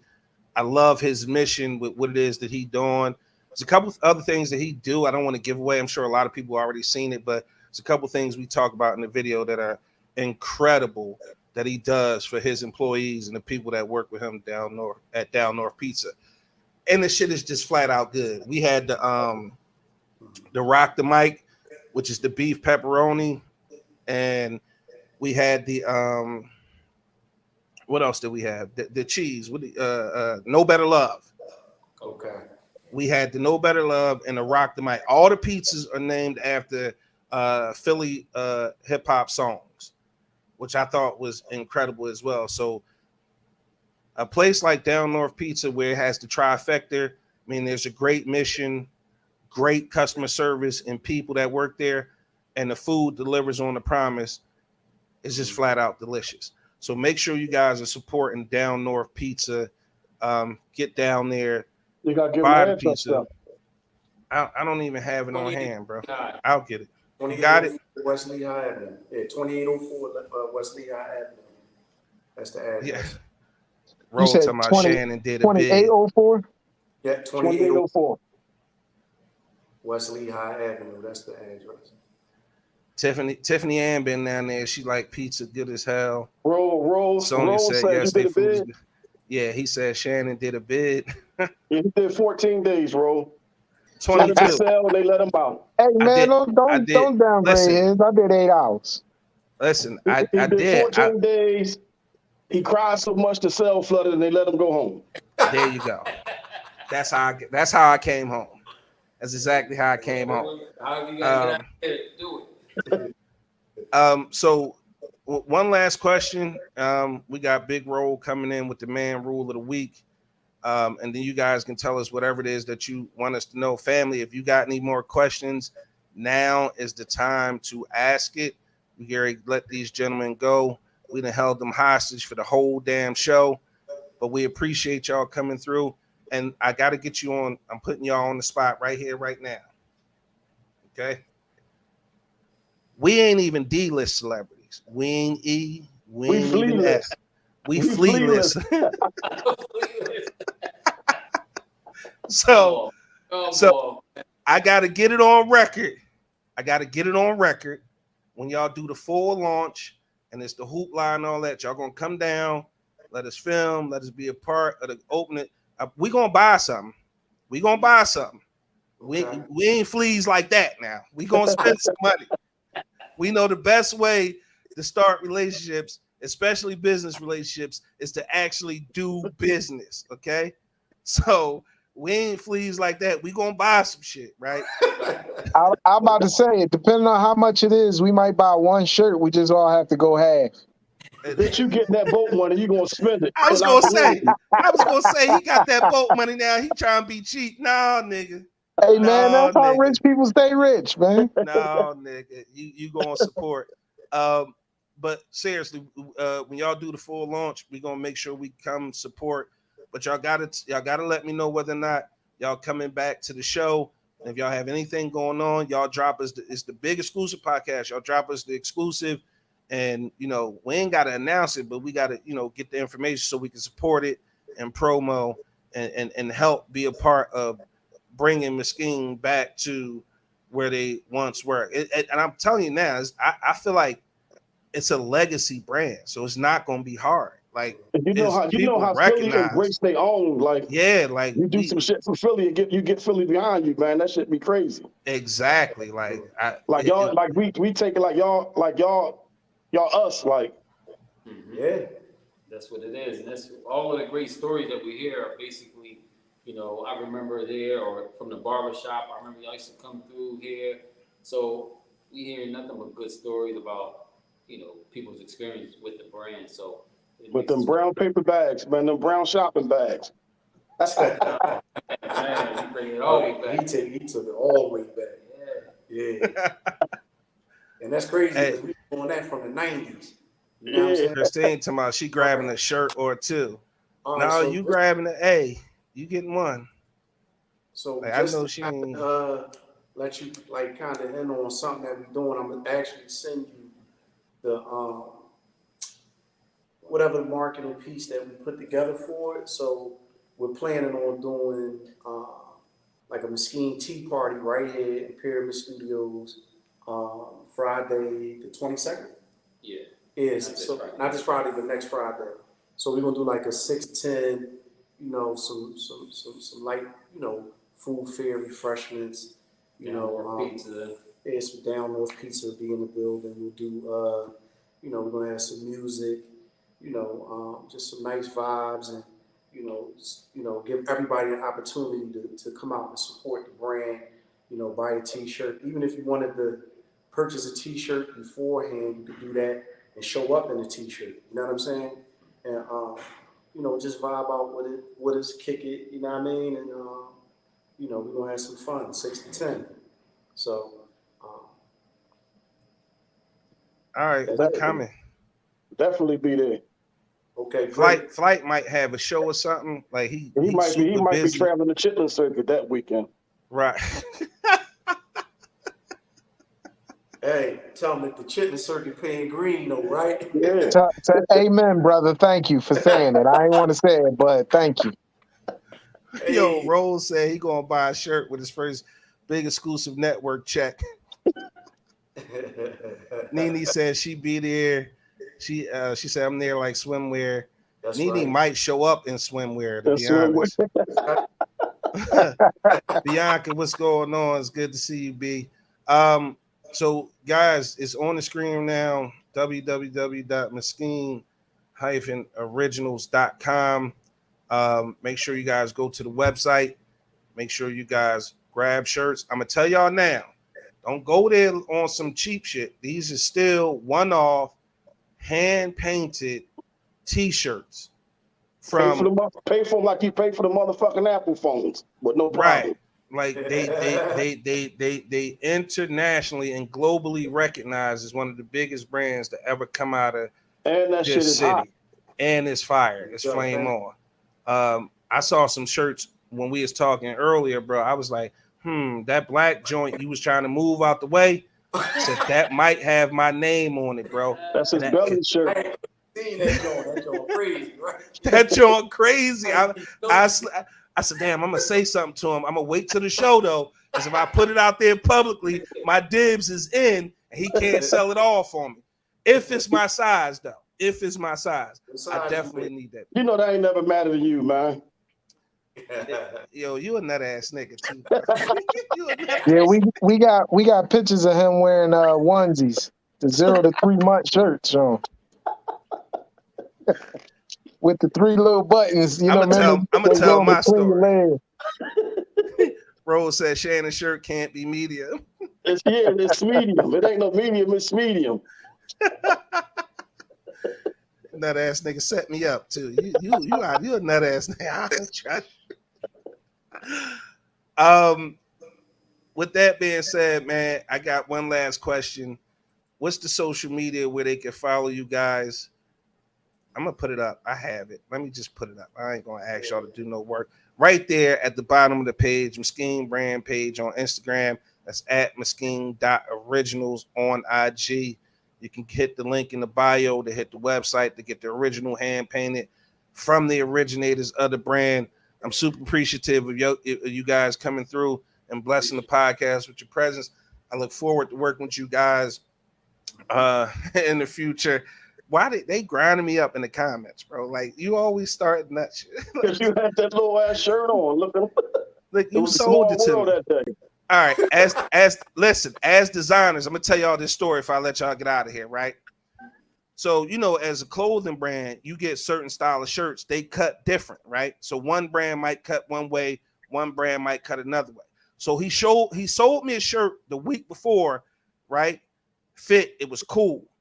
He sold me, I asked for the same exact size next week. 3 pieces later. This shit was smaller than the motherfucker. Size, 3 pieces later. He went from what's the I got one on now.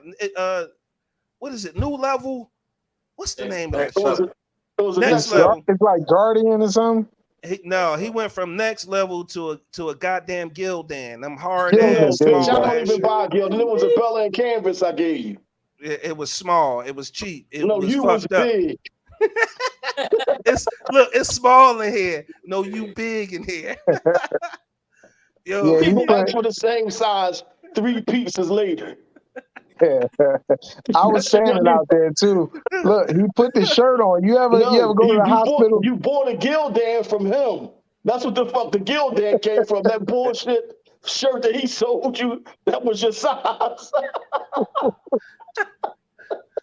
He sold you one of them family reunion shirts and shit. Yo, it was crazy. He was putting the joint on, and you ever go to the doctor? They put the blood pressure cuff around. Fuck you. You gonna put that up? what you was saying? What you was saying? Nothing. Never mind. My bad. I forgot. Never mind. Y'all want to see Nothing. OG 10-year challenge? Oh man. That's your man. Now That's you your gotta man. put up that shirt when you what Put they that call it, picture the up when muffin. you What in they the call that church. shit? What the girls call it? Muffin is muffin top for showing. Oh shit! Is that you? Show them which one your muffin Fantasia in top the was showing. building. I don't have it. Man, we had it before. You got it. I don't. It's not in here. It's not That in here. motherfucker was looking like a can of busted biscuits with that shirt on. Busted biscuits. With a can pop. Yeah. Ah. The fireman damn had to come with the jaws of life to cut that bitch off of him. Hey, listen, Ibn, Kenya, I super appreciate y'all stopping past the Big Exclusive Podcast, man. We had a good time. You guys are invited back whenever you want. As soon as you get the marketing material for the 22nd, give it to me. I'll shoot it out to all my peoples. And I'm gonna promise you our family gonna show up and show out for y'all. We gonna come by, get a couple shirts. Is it cool if we bring the camera? Yes, Absolutely. All right, for sure. We're gonna bring the camera, show up and show y'all some love. Now, our people's known to show up, titties out, all kind, Yeah, Ain't no telling, man. Yeah, ain't no telling how they gonna show up, bro. Like, but they coming, okay? They coming. With that being said, is there anything y'all want to say before we let y'all get out of here? Just wanted to thank you guys for bringing us on, allowing us to inform the people some information about our story and about our history and about the future. So, Yeah, we appreciate that. Thank y'all.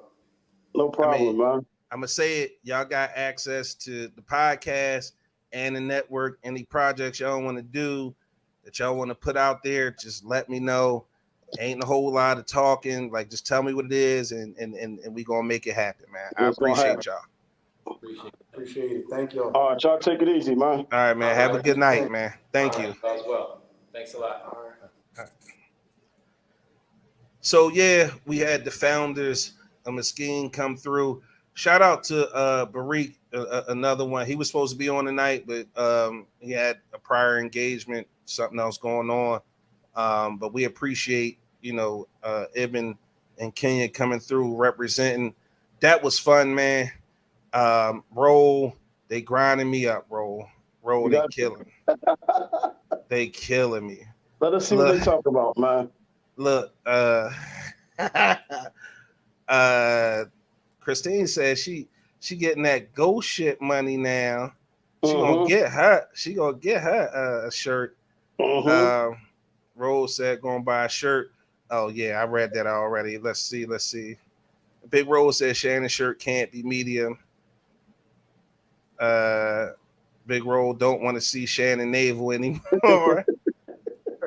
Christine, y'all better leave Pooh-New alone. Kariba said both her boys are on the website. She'll be supporting. She also crying. Nene dead laughing. Christine laughing. Roll with the wild. Shantae cracking the fuck up. Aisha shocked. Christine cracking up. Rose said Shannon came with tonight with ammo. Nene cracking up. Danielle cracking up. Tahira, Big Rose said foul. Exactly. Rima, that was funny. Got nothing but love for you, Shannon. Yeah, you out of pocket. You was laughing hard as a motherfucker. Big Rose said, damn, jaws of life. Nene talking about, oh yeah. Big Rose said, Batgirl costumes and Janet Jackson nipple shirts, courtesy of Reem Chiz and Nene Nashua laughing my ass off. Big Roll with the peace, brother. Roll, it's time for you to do your man roll. The link is in the comments. Let me know if it come up ASAP. Nene still Lisa cracking up. Yeah, every motherfucking thing funny, y'all. There it is. The link is in the chat. Make sure you guys click the link. Roll, click the link. I'm sorry. Lillian said, Shannon, you a trooper. The link is right there, Roll. You don't see it? He can't use it. He was on his daytime minutes, so he can't use it now. I'm about to say, Ro probably fighting his stepdad right now. You know, they get ready to be alone together. Hey, yo. Y'all out of Mr. pocket, Charles. man. Mr. Charles. Mr. Charles trying to blow Roll nut ass up, too. He gonna keep in here talking shit while I'm trying to make oodles and noodles. While I'm trying to make me some hash. He said, walked away. That shit was clicking like a motherfucker. Mr. Charles said, I'm trying to make hash. You gonna talk shit? He turned that shit on and went outside. And everything, bitch ass nigga. You want some breakfast? Then turned the light off on him. That's right. He definitely turned the light off. He walked out. He said, he sunned the shit out of Roll that morning, man.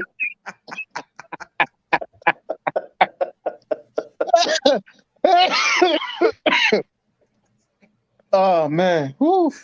I ain't gonna lie, I watched that episode 4 times. Sandwich in the yard. I watched that episode 4 times. That shit was clicking long as shit. Yeah. I'm producing the show. I'm like, bro, fucking turn around and turn it to something.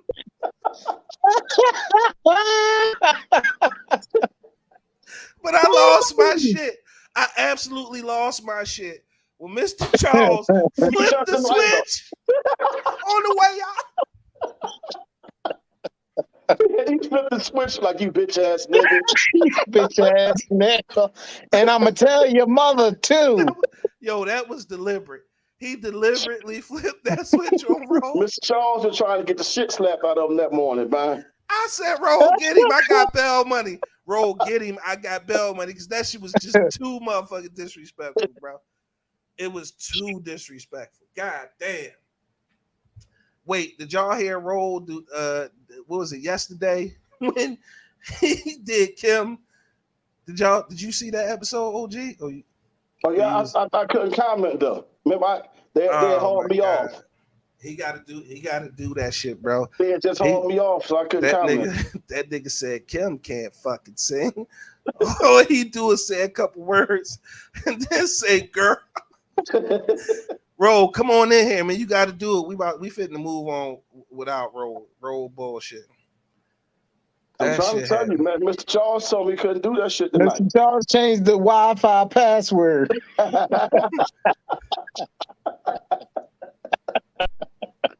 I'll fix your ass. Wait, it looked like he here. Okay. Shit. He's circling the airport. There you go. Look, he outside. Bro, turn your shit sideways, Roll. Yo, you foul. You about to foul these niggas talking about my mom husband on this podcast right now. Roll sitting outside with a colder one. Supposed to be my brothers. Hey man, y'all better start laughing at that shit, but I'm gonna fuck that boy up. You see, he trying to blow me up. Bro, right off on me and everything. What are you doing? Yes, I'm on a podcast. No, you're not gonna be on the podcast. You ain't got no makeup on or nothing, boo boo. Let her on. What she look like? All right, cool. Let her on. Everybody want to be famous. Go on and get your mom in the house. Roll down north. He big game hunting and shit. Yeah, he out there trying to buy something. Hey yo. Just came out the rehab. You know how they look when they come out the rehab, boy. They be fit. What I tell you, I knew it. I knew you out there trying to buy something. Girl, you finally got your life together. Come on, get this He down $60. there trying to fight. He down there trying to cop and shit. Come on, you Bro, know the new price is $60 now. I'm Rose out there said he talking got shit. his I'm like, girl, 40. you look healthy. Ooh, you look healthy. So fat ass. Oh shit! She said she Yeah. looks better than that last one. Roll, damn. Who was Hey, the Danny, last you know what? You right, Danny. You right. You right, Danny. Wait till I'm gonna grind your ass up on the Damn, show tomorrow. bro. You better not pick I your want to fucking see head the in there. last one now. Right. What the last one look like? That Oh, wasn't is even that a mine. 40? That was I'm about bad to say, time. Is that a what you 40? got? No, A this whole ain't no It was a limit? 40 ounce and shit. like tall Y'all got Corona. Tiffany You know, and curses. She said, "Damn." Hey, roll, real quick, roll, yes, real sir. quick. Do Kim for us, real quick, bro. Do Kim. He can't do it when you put him on the spot. I'm gonna do the OG remix. You dead wrong, baby. When OG calling your name, you better hide. Give me a minute. Give me a minute. Give me a minute. Give me a minute. Give me a minute. Give me a minute. The freaks come out at night. You the third one to Freaks walk up come on me while I'm out at doing this on this Hey, night. podcast. roll out there selling drugs, I man. put you on the camera with your hair like Roll that. out there selling drugs, man. The freaks come That's out. the third custody he done turned away. That's the third fucking custody he done turned away. Don't get Yo, kicked man, off the Roll line. money up. It's snowfall on the block right now, man. I'm up here moving these keys and the whole nine. Danny, why you doing? What you doing around here? Get your Looking ass for over there and say you. hello. You already She on the trying yard, to man. cop. Look, you doing interviews. She trying. Oh, she ain't. She all right. That's Danielle Fuller. She Hey, on the that's live. Came around the Danielle. corner Wait to a fuck with me. minute. Came all the way around the corner to fuck with me. You better be careful walking back around with them big old titties out too. Oh shit, I know her. Hey, yo. Now, can I do my man rule, please? Gone now. Love you. Go I ahead. I You got work in the morning. Huh? Big roll live from the Flight know stoop. her. Bye, Danny. I'm gonna talk to you later on. Okay, love you. I love you, Danny. Bye, bye, baby. Yolanda that said, one. "Good evening, That damn, bro. that You one selling is drugs or you selling the long dog?" leave Yolanda, how that you one know it's alone, long? bro. Leave that one Y'all alone. smash. Look, Yeah, man, I'm out here trying to. he I'm smashed out here trying Yolanda. to She push. talking I'm trying to about. push these big roll T-shirts, man, as best I can. All right, come on. We running out of time. Give us the Kim, bro. Give us the Kim. Man, this week's man rule, man. Look, I couldn't decide which one I'm gonna go with, so I'm gonna give y'all two. First man rule is, fellas, under no circumstances are you allowed to have any beverages with whipped cream on top. No.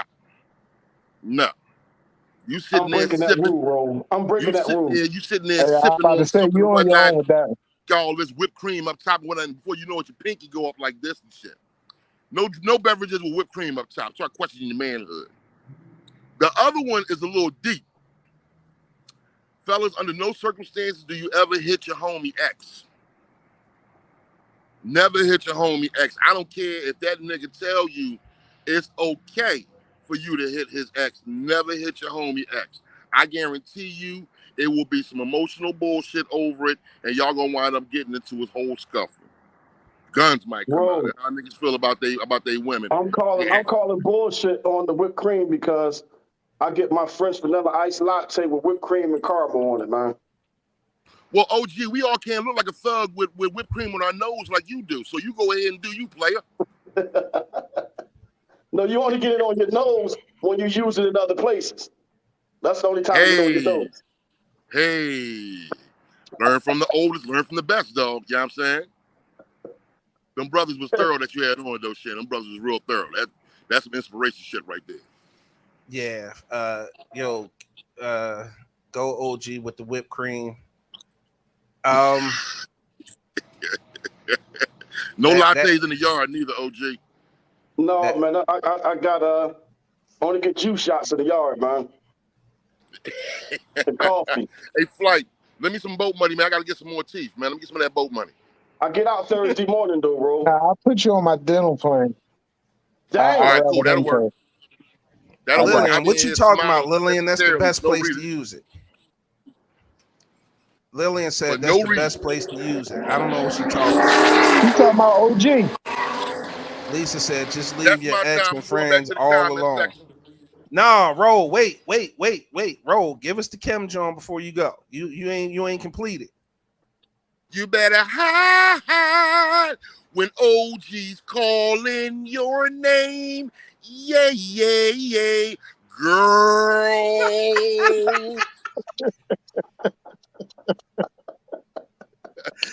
Hey yo, make sure y'all catch Keeping It Real with Big Roll each and every weekday, 9 a.m. to 10 a.m. on the Big Exclusive Network. On his page, make sure y'all send Big Roll a friend request. If y'all not friends, Lillian said, laugh out loud, you what I mean, Shannon. I guess she's saying you know what she mean. I'm She even missed the more word. lost. Yolanda said, lattes are the greatest. Big Roll said, all right, back to the seat. Lisa, he will jump in your inbox. Yolanda said, missed you, flight. Miss you too, Mama. What was we talking about? Big Roll doing a karaoke night next Thursday. I got to get the graphics right for that, but it's going to be an online karaoke night next Thursday night. Big Roll hosting. Get your singing voices ready. Get your music ready. We definitely When going I to have see some fun. you. I think we should talk about that Tampa thing a little bit more, man, because you downplayed it like it ain't major. Yo, this shit is so major, bro. Right? So y'all thought it was just I was just down Tampa with lattes with whipped cream on it, poolside with the jacuzzi. No, I was down there making moves, trying to put together big plays. And one of the biggest plays I was able to put together while I was down there was that we are the big exclusive podcast and the big exclusive network is the official podcast and media outlet for Cigar Week down Tampa. It's called Smoke Above the Brim Weekend. Custom hats, premium cigars, and you powered by Lit Torch. Y'all can see playmakers. Y'all can see the big exclusive podcast down there. Awesome Ice Cigars in the City. Mikey O Cheesesteaks. Now, I'm going to tell y'all like this. Mikey O Cheesesteaks has the most authentic cheesesteaks outside of Philly I've ever had. He originally from Philly. So you know the shit is dumb official. But Smoke Above the Brim Weekend, October 7th to the 9th. The big exclusive podcast will be VIP, all access, the only network, the only media, the only podcast in the building. We already got word that Big Daddy Kane will be down there with his custom Kane Brim, and he's going to get a big exclusive podcast, the exclusive interview, and whatever he got going on. So we're going to be able to sit down, talk to Big Daddy Kane. I'm thinking, bro, we got to figure out a way. I'm getting me a hat. We got to figure out a way down there to get our family. Who down to come to Tampa with the podcast? Now, before y'all start going crazy, no, that don't mean y'all staying with us, okay? Because I think we getting a mansion, right, OG? Yep. Is that the move? We renting a mansion down in Tampa.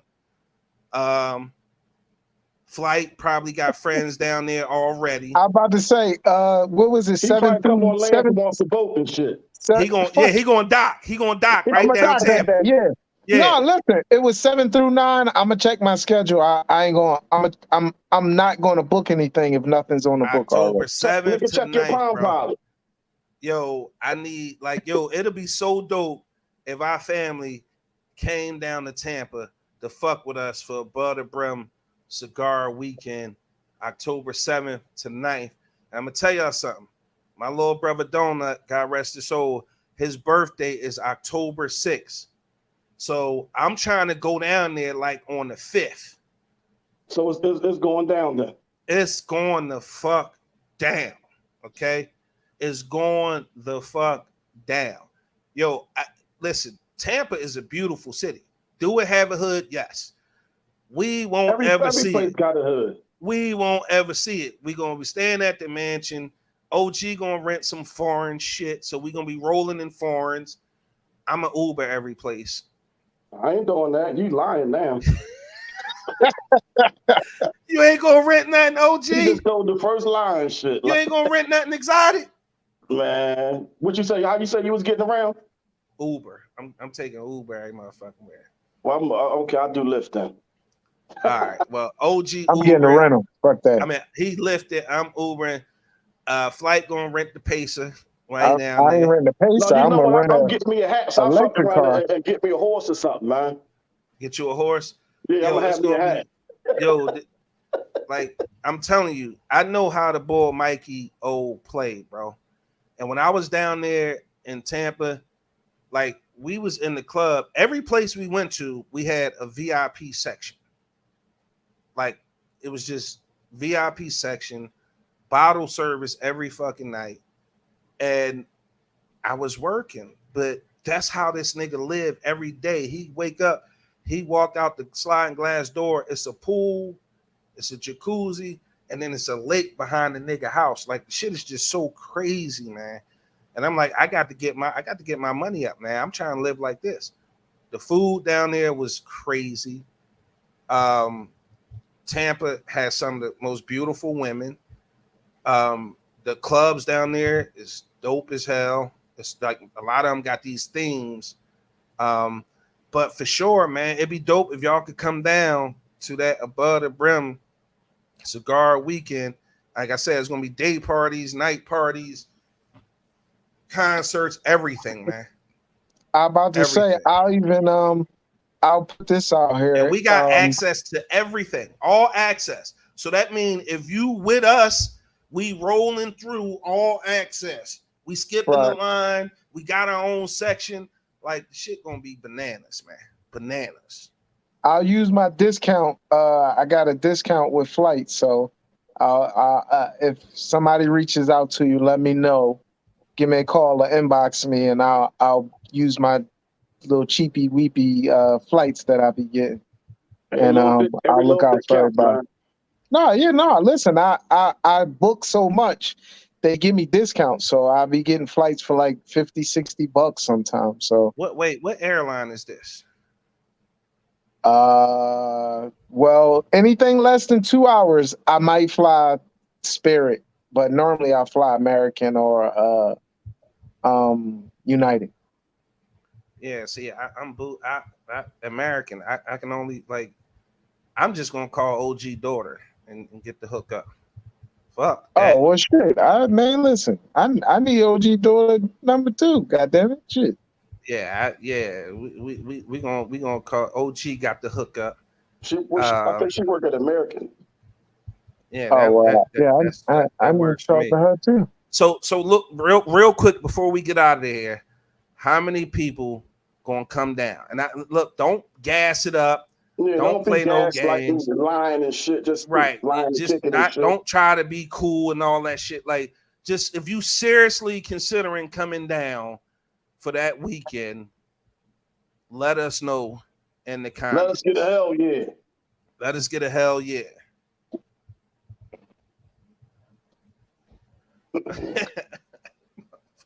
Yolanda said, Spirit, hell no. Tiffany said, oh, hell no, the Spirit. Lisa rolling her eyes. But these Christine all the same motherfuckers that be on Spirit. Stop lying. Mm-hmm. Or Frontier. Said, facts, American all the way. One of the planes just caught on fire. Damn. Christine, I'm seriously coming, bro. She said, hell yeah. Big Rose said, hell yeah. Tiff said, oh, hell yeah. Yolanda said, I'm not coming solo. I got to get a friend. Yolanda, we are your friends. What the hell is you talking about? I thought we was all friends. Yolanda always got the extra shit going on. Nene, I'm fucking coming. Yeah to the yay to the yay. Lisa Carter rolling my eyes at roll. Danielle said Danielle Hall said hell yeah. Karima said hell yeah, that's my birthday, but I'm not flying with the spirits. Yolanda said yes, I'm extra. For no reason. Lisa, I'm about to hit my girls up and discuss. Yeah, Tiff said it's all about to be a problem. Oh shit. Sonya said, hell yeah. Okay. Big Rose said, getting some down there. Okay. He said he getting some down there. Oh shit. Christine, bro, send me the flyer so I can send it to Ebony. She's definitely going to want to go. Oh Lord. She said, Yolanda said, listen, OG, I'm special. Short All but right. special.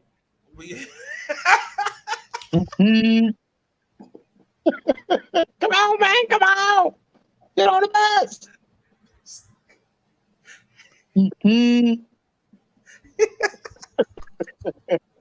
Will you help me? Okay. Bro, you out of pocket, man. You out of pocket. We ain't at the network yet, bro. They already dragged your ass on Facebook. Woo. OG got to get permission from his parole officer to go. Mr. Tiff said, Charles I have a gonna bunch say, of vacation you ain't time. going nowhere. Yolanda cracking up. We're going to have She Yolanda took it as a joke that it was, man. It was a joke. It ain't personal. Aunt Medlock say he got, hell yeah, he coming. We going to Damn, I discuss missed that shit next week. I had something to do tonight, man. And we smooth went past it and everything. A new little segment, something real quick, man. When I saw Aunt name, it made me remember. Either or. I had a conversation with Aunt Medlock, either or. And it's basically what would you prefer? What would you prefer? Either or, a cheesesteak or a hoagie? I need your answers. Cheesesteak or hoagie? I about to say where the cheesesteak coming from and where the hoagie coming from. The best, wherever you get it from. Wherever you get your best cheesesteak best or your best hoagie from. Versus the best cheesesteak. Damn, that's a good one. That's a good one. Because a lot of that shit got to do with the time of year. Damn. Cold it's your preference, hoagie or cheesesteak? Ribeye. Yeah, give me. I'm going cheesesteak. I'm going cheesesteak. Fuck, I gotta complete the trifecta. I gotta go cheesesteak. What our people say? What our people in the comment section Christine said we about to turn Tampa the fuck out. Nene said she taking a hoagie. Tiff thinking. Big Rose said fax flight from where? Christine said cheesesteak. Tiffany said cheesesteak. Big Rose said hoagie when it's hot, cheesesteak when it's not. Nah, Rolf, get off the fence. Get the fuck out of here, roll with that shit, man. Danielle Hall said cheesesteak. Miss Yolanda said cheese. I'm surprised she didn't say ribeye. You know, she like to be different. Miss Yolanda said she is different. She separated the cheese and the steak. She get that Wagyu meat for cheesesteak. She get that Wagyu, that A5. Lisa, another one, separated the cheese and the steak, but she taking the cheesesteak. Rose said, fuck it, he going hoagie. Sonia Carroll separate the cheese and the steak. Aunt said hoagie all day. Miss Yolanda cracking up. Nene said, bro, can you answer my question? Nene, I'm not sure what your question is. You click the link, Nene. Click the link. Come in here. What was your question? I'm sorry. Repeat it, sis, please. Big Rose said that Wagyu costs boat money. It damn sure do. That Wagyu costs boat money. Look, every time we say boat money, look at this nigga teeth. Look at this nigga teeth.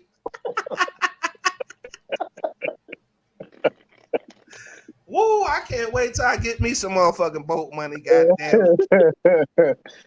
That's a new segment coming each and every week. Angry OG with the either or. That was a good one. Hoagie or cheesesteak. Yeah, I'll take a cheesesteak. 7 times out of 10, I'm going to take the cheesesteak. Yeah, I'm more so probably around that ratio too. Yeah, 7 out of 10, I'm going to take cheese. But the other day, I had a motherfucking turkey special. Whoo! Jones, heavy. Nene, can you tell me where it is, where it's at, so I can book my flight? It's on the flyer. It's in Tampa, Nene. Tampa, Florida. Tampa is really not that big, so you can fly into Tampa. what I Or you can did go to notice, Orlando. what I did notice is it's sometimes cheaper to fly into Orlando, and Tampa is about an hour and 20-minute ride. North. It's an Yeah. hour and 15, hour and Okay. 20, depending on the traffic. So Yeah. I've been to Tampa multiple times, and I normally fly into Orlando. You'll find a better rate and a cheaper, you'll get a reasonable flight flying into Orlando versus Tampa. Now, Yup. if you get in a car or your Uber, and yeah, it might be a little costly, but you can get over there. Uber is like $50, depending on the time and day. So Orlando Man, will be your best bet. that shit was $138 when I Ubered from Orlando to Tampa. But it was late though. It was late. So Okay. I'm about to say it all depends on the time, brother. Christine said, come get this ghost shit money. Oh shit. Big Rose said, flight smiles so much when we say boat money. He gonna wear an N19 mask from now on. I'm getting Rose, so t-shirts can that we say see boat money. Yeah, definitely. But yeah, man, Tampa, October 7th to the 9th. This should be a great fucking time, man. I can't wait. I'm super excited. We're going to talk about that shit every week until it come, because Mike is going to be releasing. I forgot all about this too. The nigga is going to be releasing VIP tickets to every party that weekend to me and us to give away on the show. That's crazy. So you basically gonna be in the section with bottle service. Like, that's crazy, bro. Where you get the girls with the little lights on your bottle, and they put the little sparkler, and they bring it. You see your shit coming all the way from the other side of the room. Nene confused. So why would I book in Orlando? Another short bus moment. Yeah, she missed it. Went right over her head. She missed the whole twist. Like, so basically, what happens is if bro, you don't fly even into, try, bro. Just let it go. Just let it go. All right. Never Big mind. Rose said, Okay. never been on a plane before. Y'all got to knock me out like B.A. Baracus from the 18. Hey, I'm gonna keep it funky with y'all. I fucking hate flying. Like, I hate flying. I'm cool. I just hate the turbulence when that shit jump off unexpectedly. Like, I hate flying. But that shit straight down the coast, so it ain't even gonna take that long. Yes. Yolanda said, nice. Hour 45. Big Rose said, ring, cheers, we good for tomorrow, boo. Oh shit! Don't put that out there. You supposed to keep your shit on the down, bro. Yeah. Now Shane ain't gonna hook you up. Oh, can't hold water, man. Right. Tiff said, I'm 40 now. I need to take me a good nap before his party. Big Roll, I know your big ass ain't scared. I'm scared, Nene. Fuck, I'm big. I'm scared too. Shit. Christine said, me too, Tiff. Lisa said, that flight short. Sonia said, Nene, just follow me. I got you, girl. Yolanda, take a few damn shots. Yolanda trying to have nigga drunk. Big Roll. Yo, we doing podcast after party tonight? No, I gotta go, man. I gotta wrap it. I got shit to almost do. died at work the next day last week. Danielle said, I've never flown before. Yes, you did. You was hanging from the ceiling fan. That's considered flying. With that being said, we ain't do this in a while. We're gonna end it like we normally do. Take a couple seconds, say whatever it is that you want to say, then we getting out of here. It's the Big Exclusive Podcast on the Big Exclusive Network. Angry OG, Comedian Top Flight, your boy Big Exclusive. Final thoughts. Get him in. Look, this nigga just said peace. You got it? He ain't even give us the hey now about nothing. You got a final thought, bro? I'm gonna follow his lead. Boat money. But I'm gonna get out of here. I'm gonna say what I normally say. Kayla, Cameron, Daddy, love you guys to the moon and back. I wish you guys nothing but success and prosperity. This world is your oyster. Travel it, see it, enjoy different people, enjoy different cultures. And if I've done my job correctly, I set you up to do all of that. listen, life is short. Ride this bitch till the wheels fall off. Everybody who tuned in, I appreciate y'all tuning in. Next week, we probably going to do an after party, so be prepared for that because we're going to have a theme for the after party.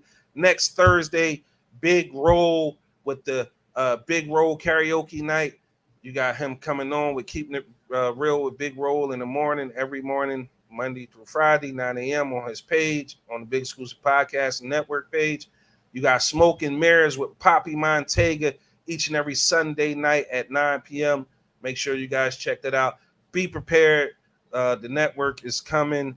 I appreciate the continued support from each and every one of my family members. I love you guys. Peace.